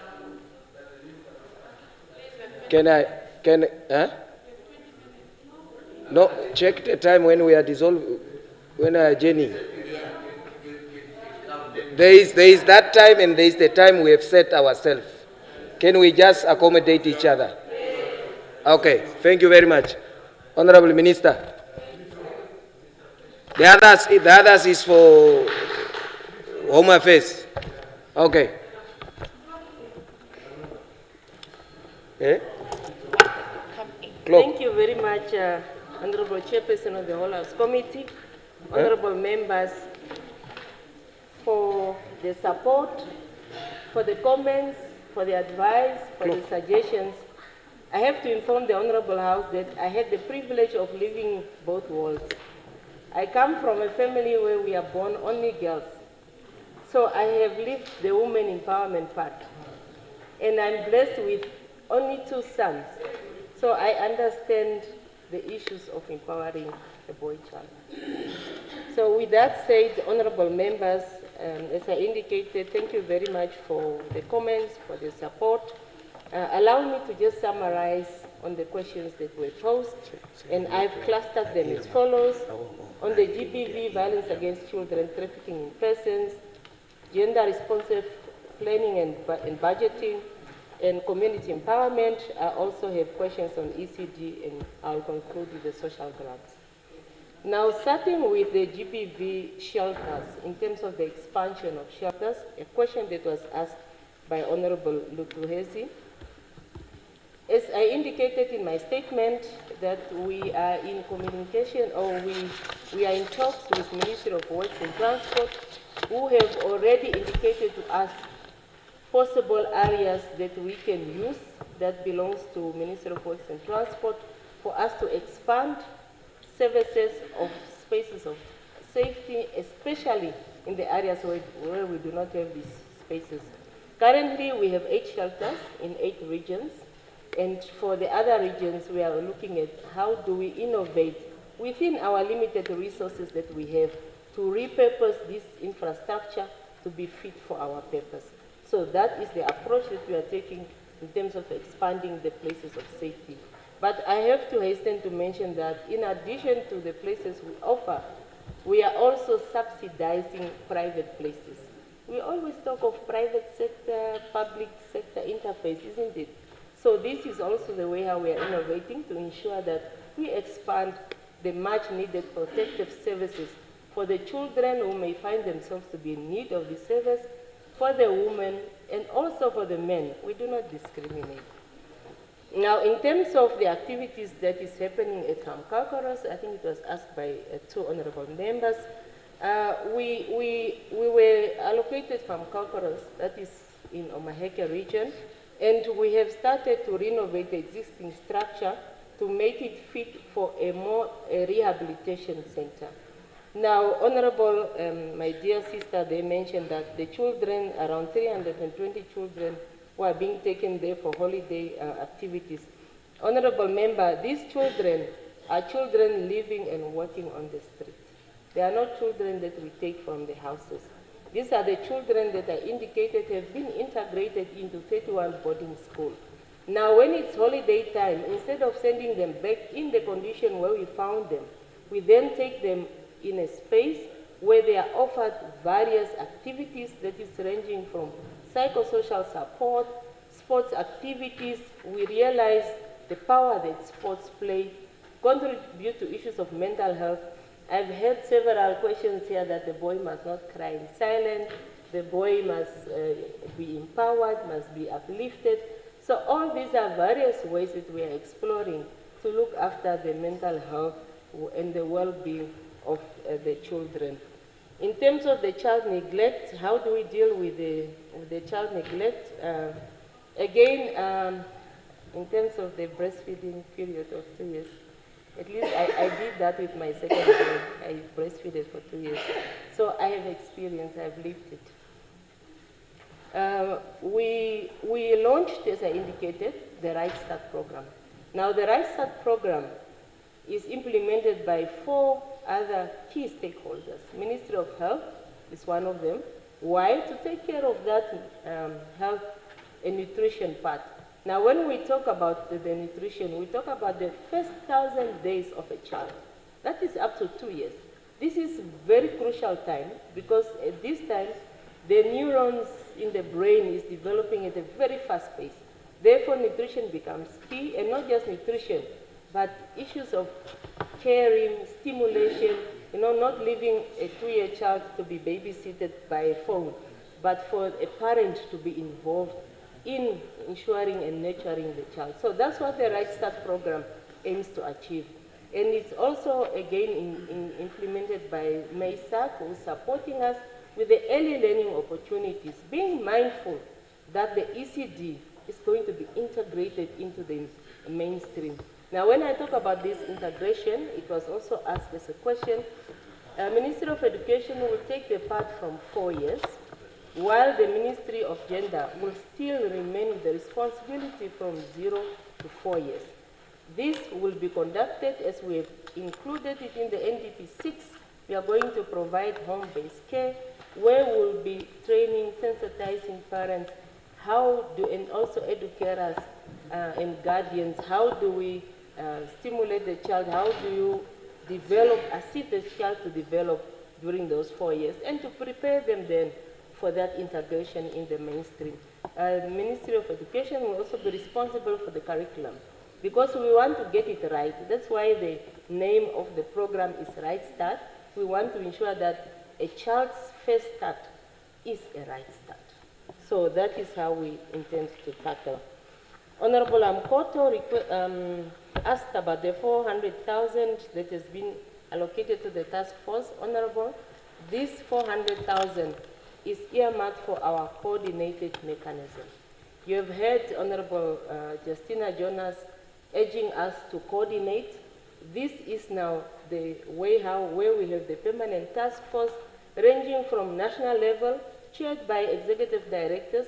This is where we are also going to ensure that issues of gender responsive planning and budgeting is accommodated. Issues of gender pay, discrimination at work, all these, we have executive directors serving at this level. Cascading it down to the regional level, we have regional governors chairing these committees. Why? Is to coordinate the several clusters that we implement, especially when it comes to rolling out national gender equality and equity policy. Now, I just quickly want to remind the House that in terms of this policy, we have 6 clusters. We have a cluster that's on GBV and human rights. We have a cluster on health, HIV and AIDS, a cluster on education, boy and girl. So when it comes to this cluster, this is where we'll be dealing with the issues of boy-child, ensuring that we inculcate positive masculinity, that every girl and a boy-child is empowered to become that responsible and self-reliant citizen. We have a cluster on poverty, rural and economic development, where we also ensure that we have activities developing communities in the rural areas. This also came out as one of the questions in terms of how do we capacitate the parents to look after the nutrition part. This is where we are now also trying to encourage gardening. You have seen in my speech, I think we have arranged to or supported 15 gardens.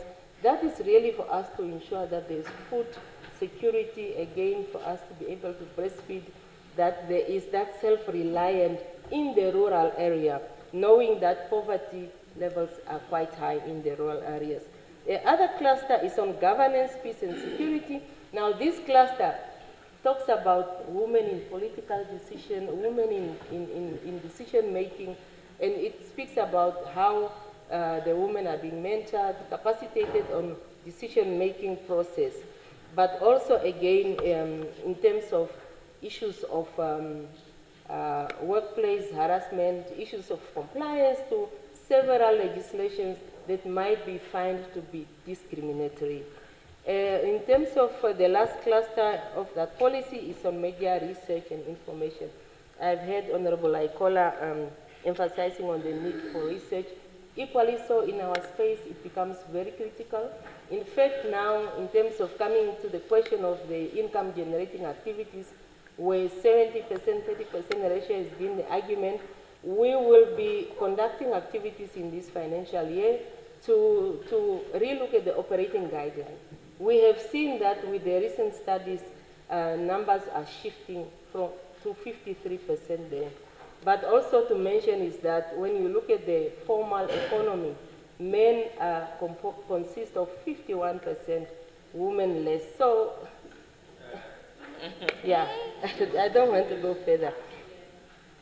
In terms of GBV interventions, as I indicated with that cluster, since we have a regional cluster, so we reach out to communities, targeting religious leaders, traditional leaders.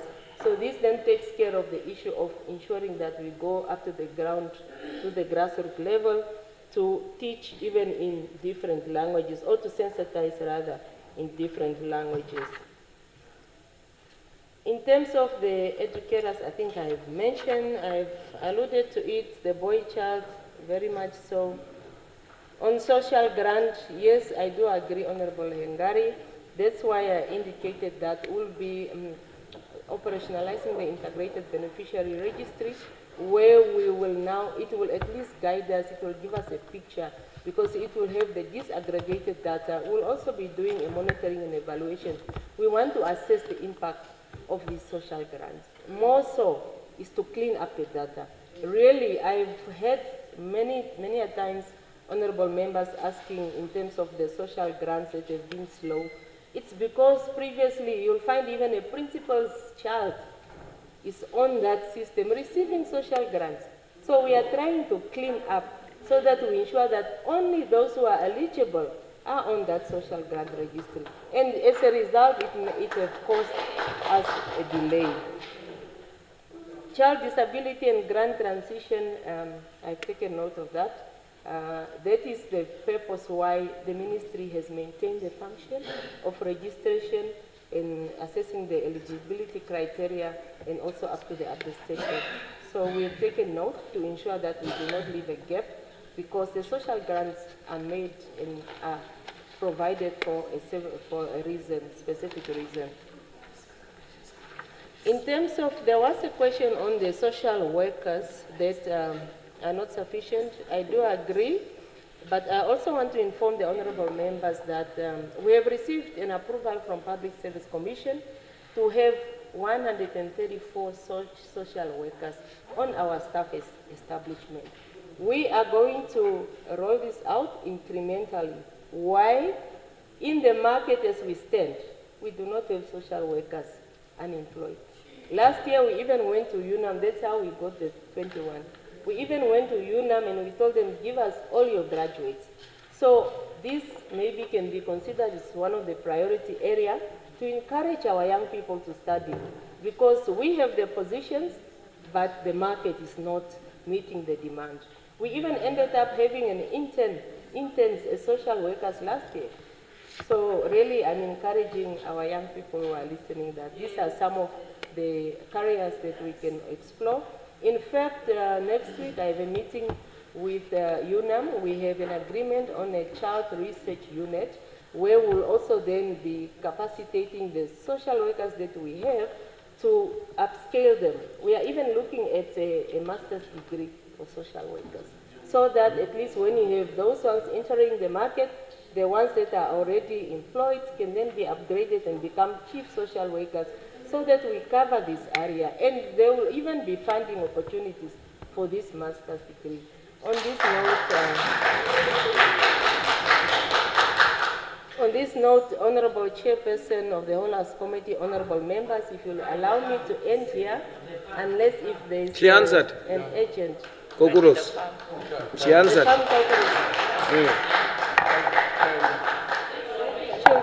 Should I repeat on the farm Kokuros? Okay, thank you very much. Thank you. Okay. Is there any objection? Is the vote agreed to? Yes. Thank you. I will now put vote 39, Home Affairs, Immigration, Safety and Security, with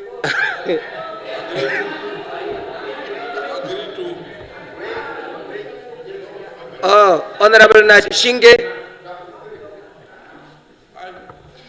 Thank you very much, Chairperson of the Whole House Committee, for giving me the platform as Shadow Minister of Home Affairs. Honorable Minister, thank you very much for presenting the budget allocation to the Minister of Home Affairs, which is quite strategic. George. Very important to our country.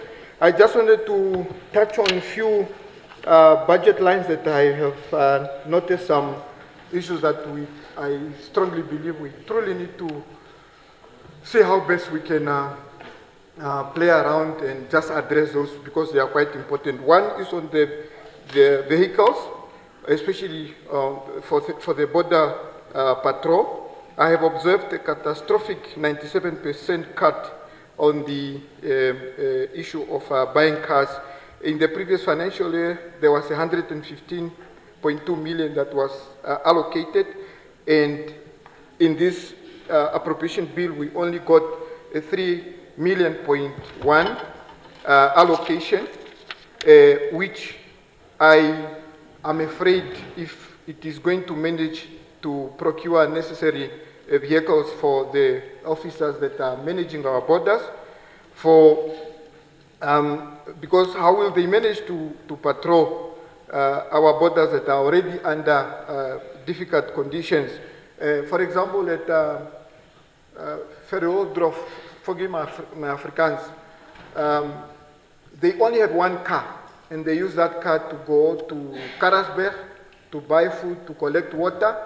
And now again, if the budget is like this, we are going to have a serious problem. Of course, we understand that the issue of the vehicles in the ministry is quite a challenge, but we need to find a way. And some of the cars have exceeded the recommended mileage.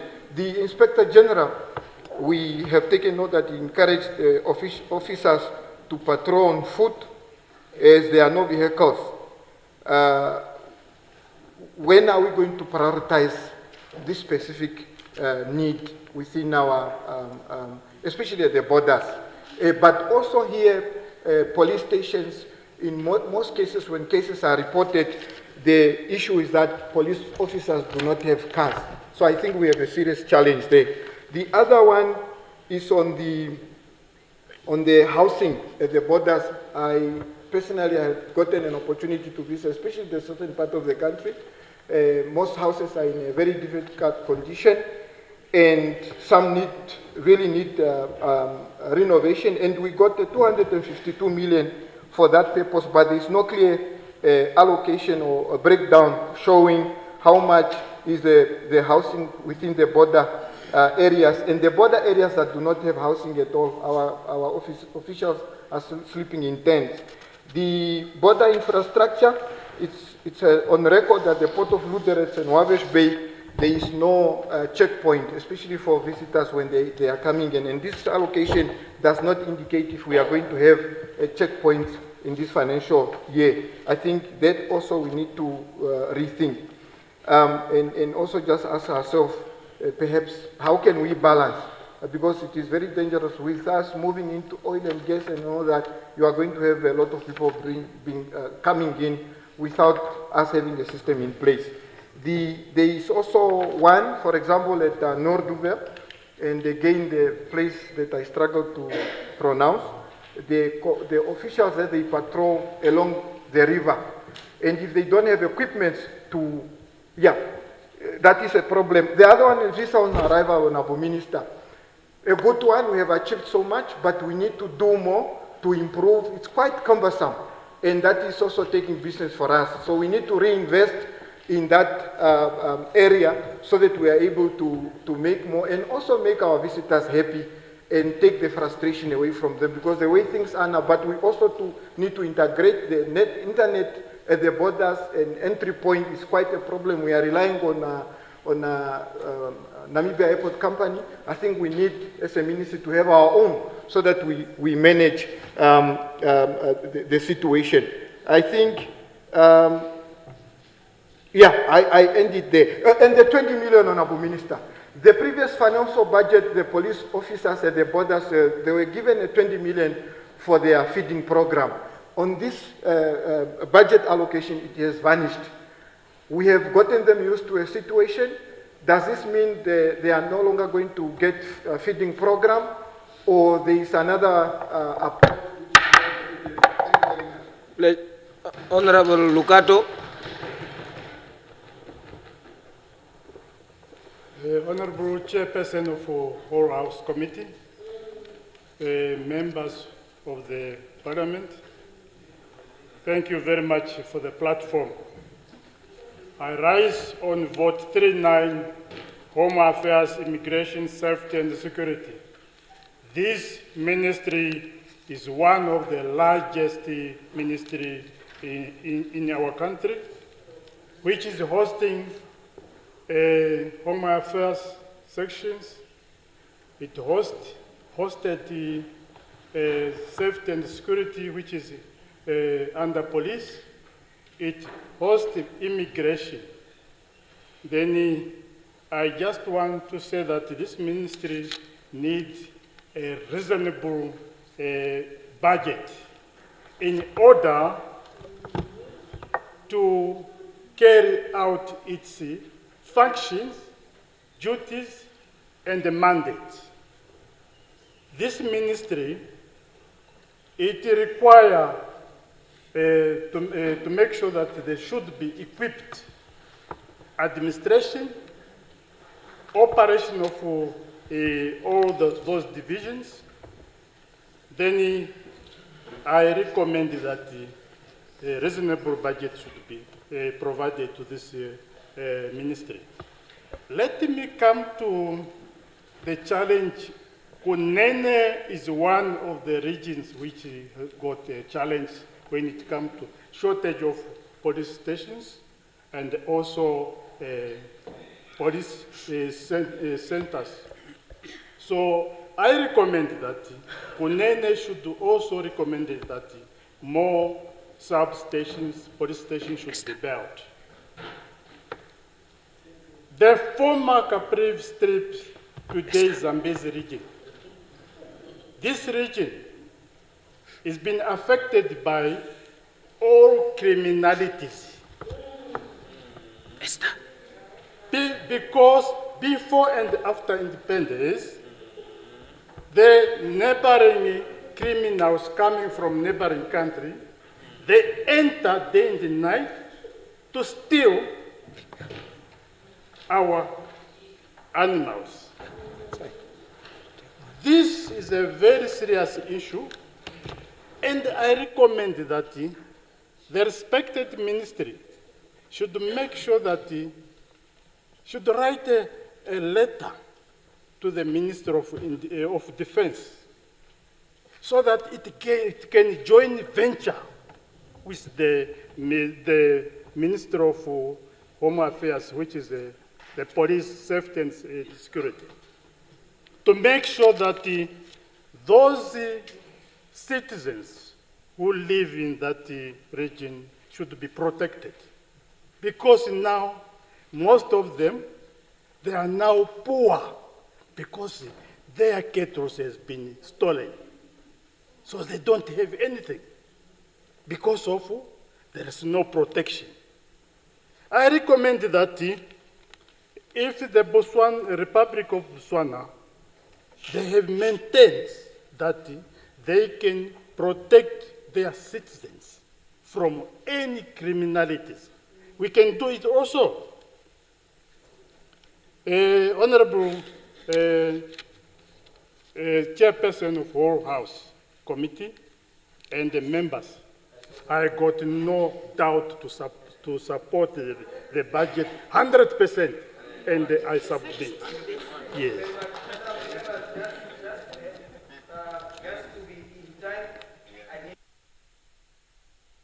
Interventions to 3 minutes. Yeah, 3 will still make it, all of you. But if it's 5, will not make it. Okay, you are off. Thank you. Okay, Yemba.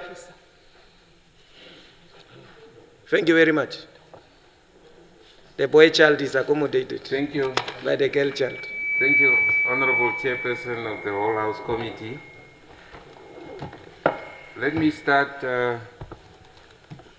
with a very uncomfortable truth to say that no one could have made it to this honorable house without a birth certificate,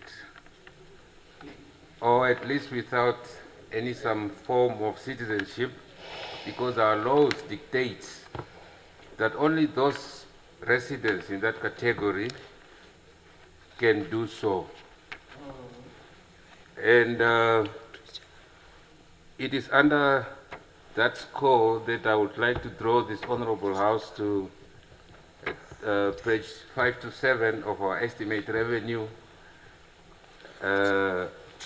book, which clearly shows the reduction in allocation of this very important program, which was reduced from a revised estimate of at least 65 million to 63 million. So that is about 2 million reduced from this very important program. Honorable Chairperson, the burden put on our people to travel tens or even hundreds of kilometers from where they live to access these services is huge. Honorable Chairperson, I'm speaking about people who are residing in Kabe South, who has to travel 110 kilometers to Katima Mlilo, or even people who reside in Namagoro village, or even Kachinakachi, who has to travel to Nkurenkuru to obtain these very important documents. Or say people who are living in Oshalande village in Okongo. You see, those living, for example, in Namagoro has to do so because they are not considered residents of Kavango East. In short, because of time, we appreciate the ongoing construction of regional offices, but these are stationary assets. They do not take service to the people.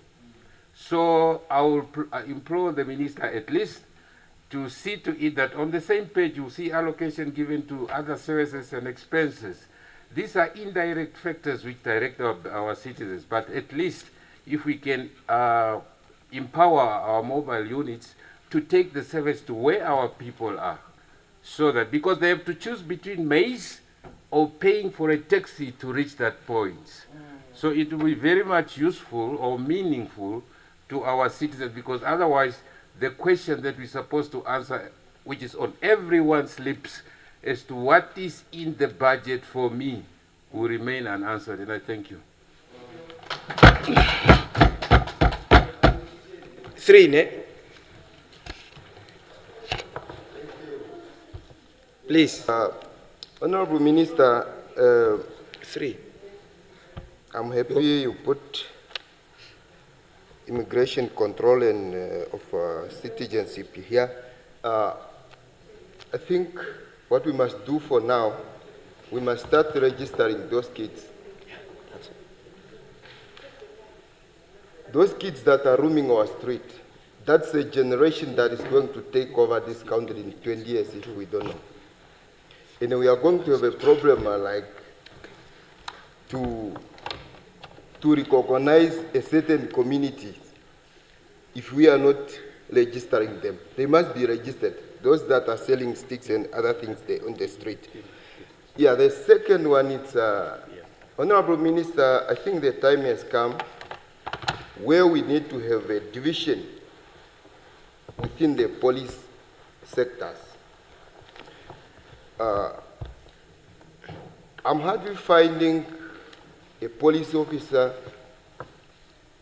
attending to the accident or to the scene, and they are rendering a service that is needed there, except protecting or picking up the harmed person or dead person or situations. Other countries are doing like this. The moment they receive a call, they normally ask, what is happening there? Is there a person who is stepped? Is there a person who might be got like the incident that happens in Ondangwa? And by the time the police which is going there, they must take the necessary equipment that is needed at that incident. That can include the doctors, the nurses, and all the necessary equipment that needs to go to that incident. Instead of just sending a police officer with gun and a normal bakkie just to put up a danger tape and waiting for an emergency, we must put that in the division of the police to just render the first aid for the person to reach hospital. So that was my submission. Thank you.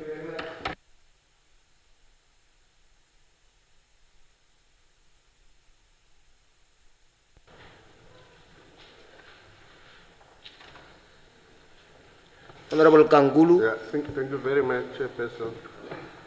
Thank you very much, Honorable Minister. I also would like to make my intervention in this particular vote. I want to look at the institution in terms of the forensic science services. This very, very important institution, I think, needed to be supported as necessary. Staffing. This institution was supposed to have a workforce of 115.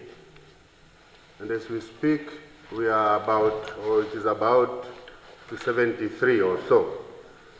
And this might also then attribute to the cases that are not resolved. As far as your presentation is concerned, you indicated that 11,553 cases were submitted, but only 4,345 were completed.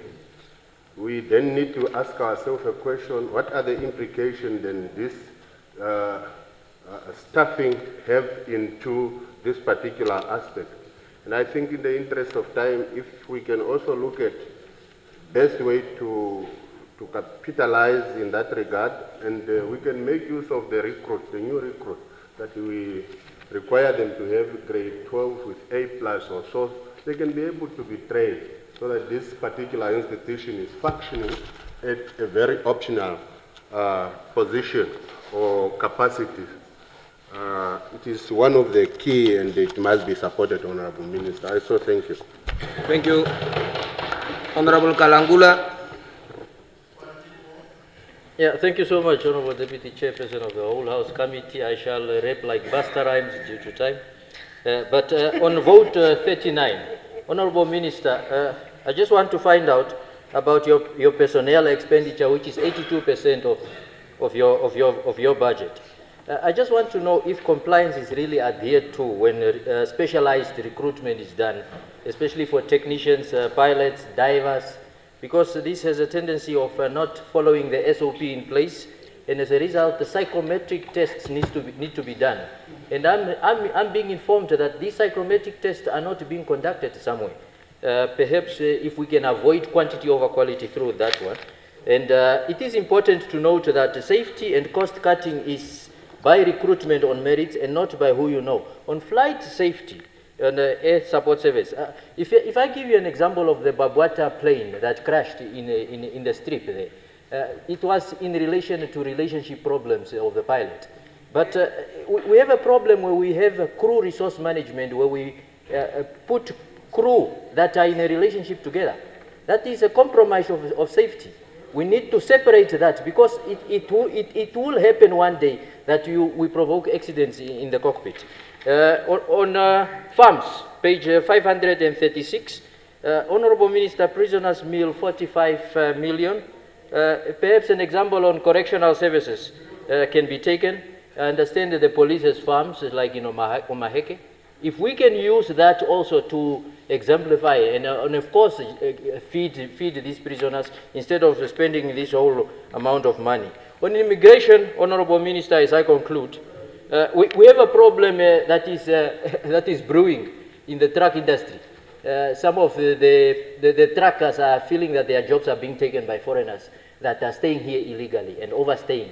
Perhaps if we can set up roadblocks and work in conjunction with the Ministry of Works and Transport and the Ministry of Justice, Labour, just to see that illegality taking place. Please, Honourable Minister, I so submit, Honourable Deputy Chairman. Yeah.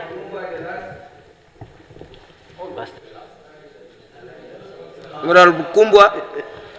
Thank you, Honourable Chairperson of the Whole House Committee. My intervention, just in a nutshell, is the Honourable Minister.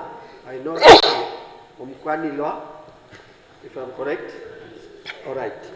Yeah, crime is very high, and when we look at the budget allocation at number 4 and number 5.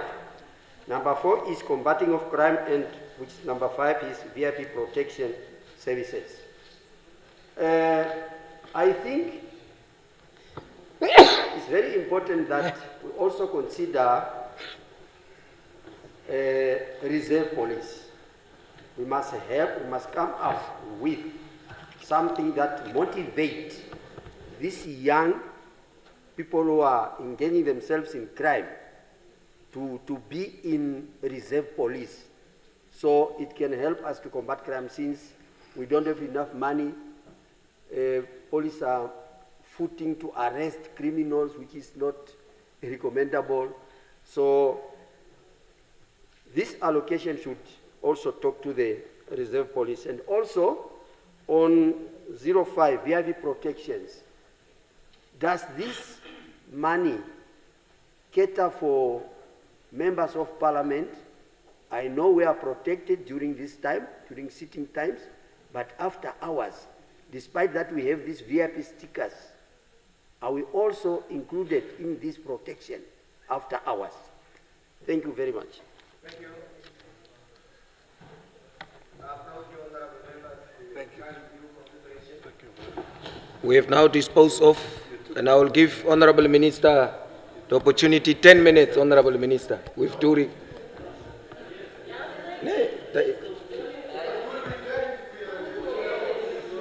Stop dying, man.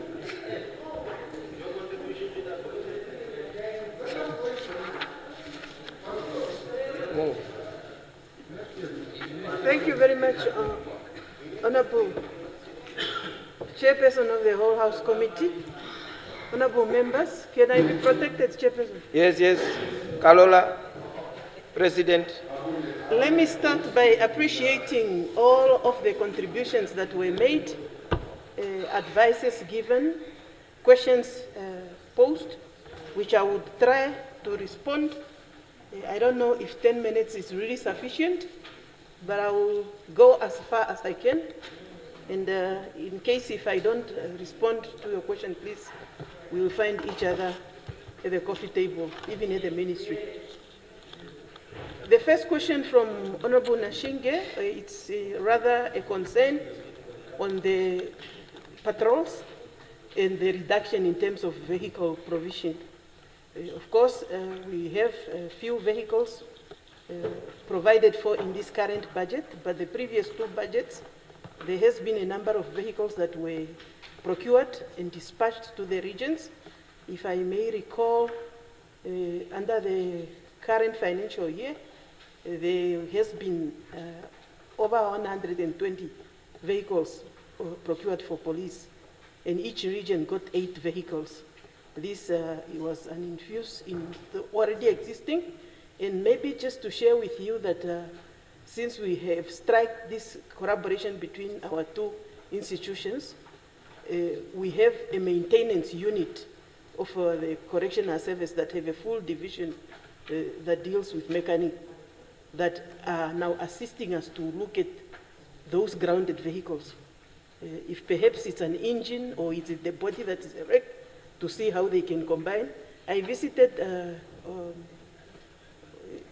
Hardap facility where I found the mechanics fixing 6 bakkies, like moving parts from one to the other.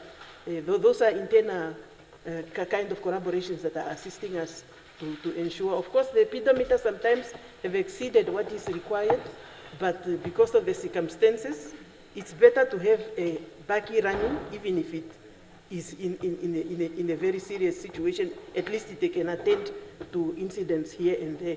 And this compensatory arrangement between the two institutions, I think, is helping us for now. And housing at the borders, of course, we all know that the pocket is not sufficient, but we are making provision to migrate from the structure in terms of prefab materials that we found to be reasonable. And to a certain extent, we get some donations on that regard to improve those infrastructures, or to at least have the basics. We are looking at the border posts, and as you have noted, that there is some income that we are generating, and we are in negotiation with the Minister of Finance for us to look at how some of the funds that we generate, may it be on visa on arrivals or no more visas, in some other services that we are rendering on cost, to have at least a little percentage of that going to infrastructure development, and especially the borders and the checkpoints that you have made references to. Then on visa on arrival, in general, we are busy with the system upgrade and to look at collapsing the 3 systems into one, so that it make and fast track the process on the ground. I think soon enough we would be on tender, so that we get a service provider to be able to assist us on developing that system. And we move on to the feeding programs. Yes, the feeding program, I am informed that the allocation was reduced, or rather terminated, because of the cut in terms of the budget allocation. However, internally we are looking at mechanisms of how we can subsidize each other with, of course, the production that's being done by correctional service, to see if we will be able to at least provide even just flour. And then we would look at the mechanisms of negotiation with the Ministry of Finance going forward to see if we can revive this. Honorable Rukato, thank you for the support and those concerns that you have narrated, especially on the distances between various police stations in both Kunene and Zambezi region, are real, and we take note of them. It's not only police station, but many other infrastructures.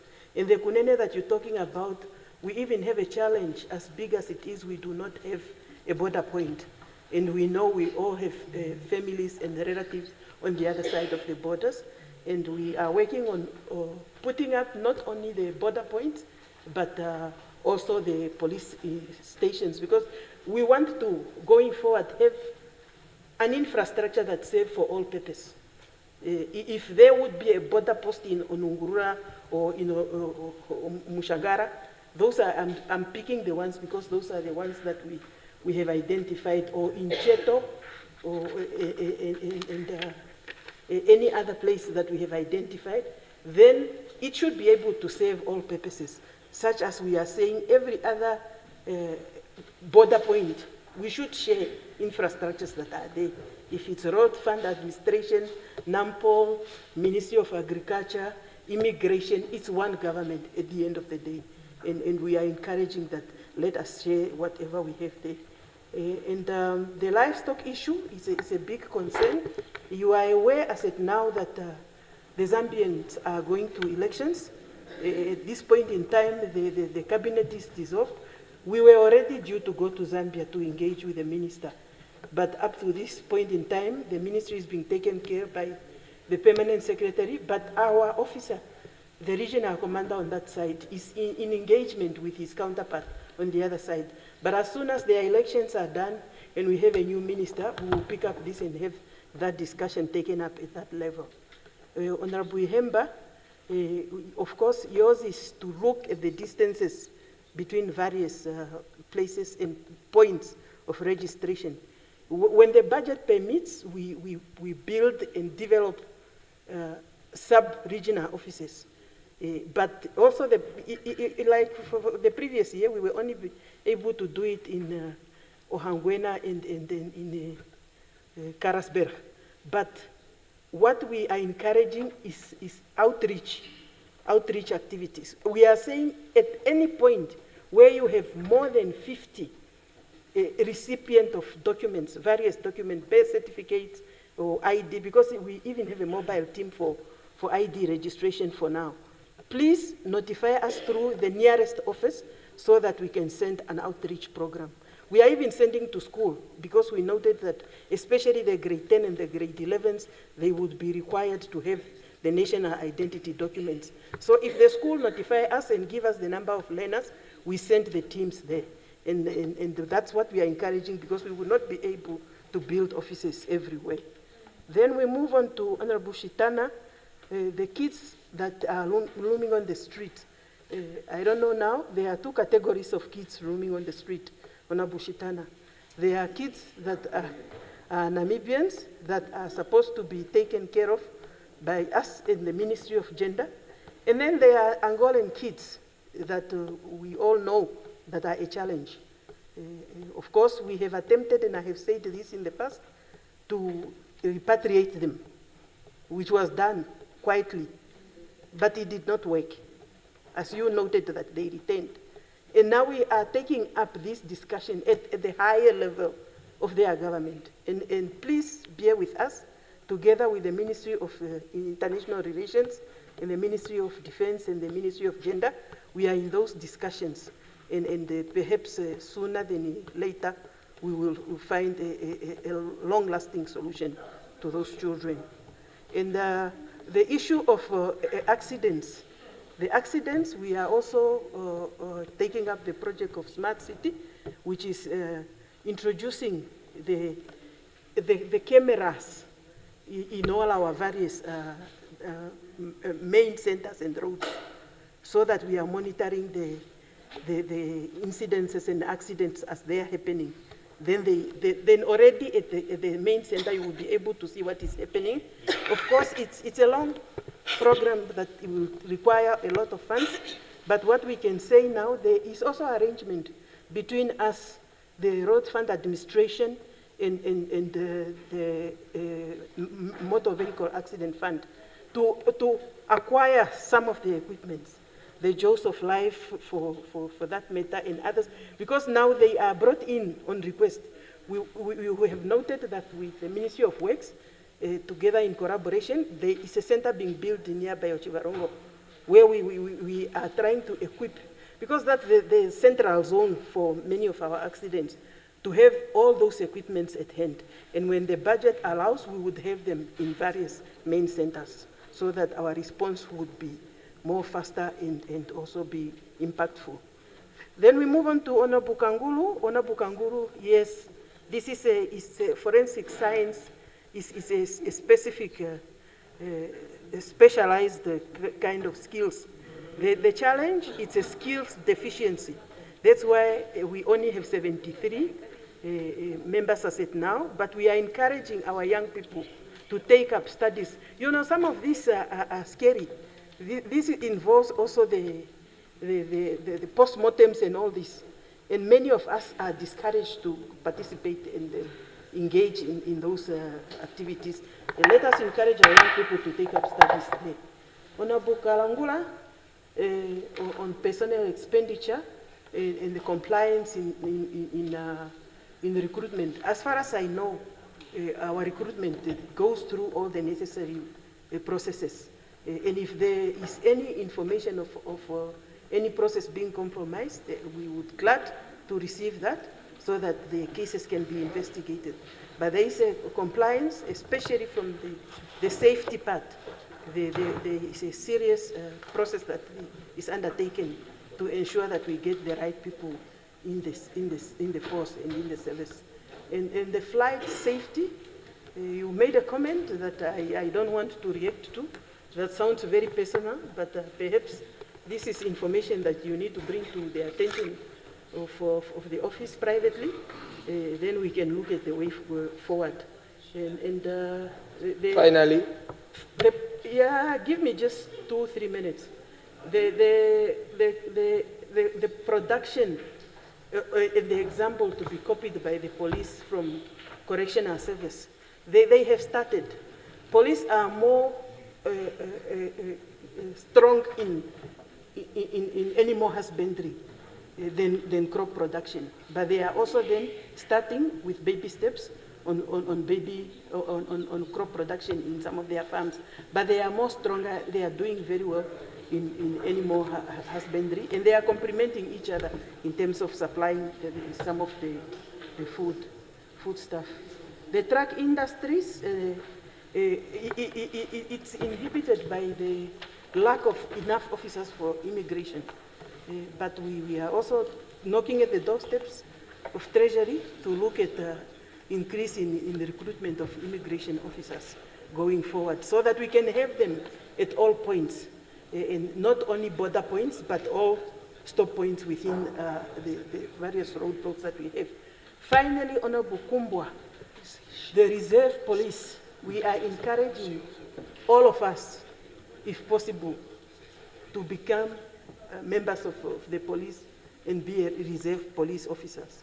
Or you only need 16 hours of your whole month of service.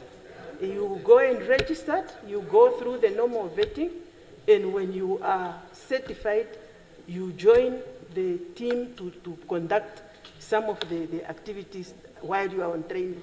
We encourage, and we have a number of them, and it does not stop you from being an honorable member or a teacher or a counselor or a principal. Anybody who wants to participate, given that there is time, please do register. Then we have you on board. The more we become, the better we come in terms of crime control and prevention. Thank you so much for the support. And, any objection? Vote agreed to? Yes. It's your vote. You are shadow minister. You cannot deny your shadow. Yeah. I shall report progress and ask leave to sit again.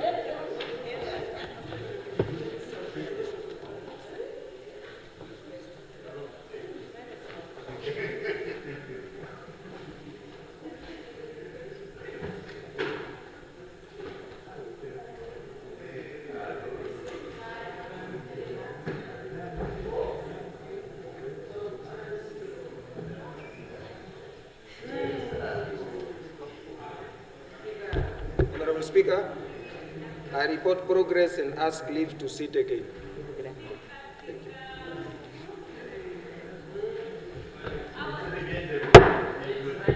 Thank you, honorable members. I followed again, and you did a sterling job again today. And on the basis of automatic adjournment, we now rise until Monday at 14 hours 30. 14 hours 30. I am not aware of 9.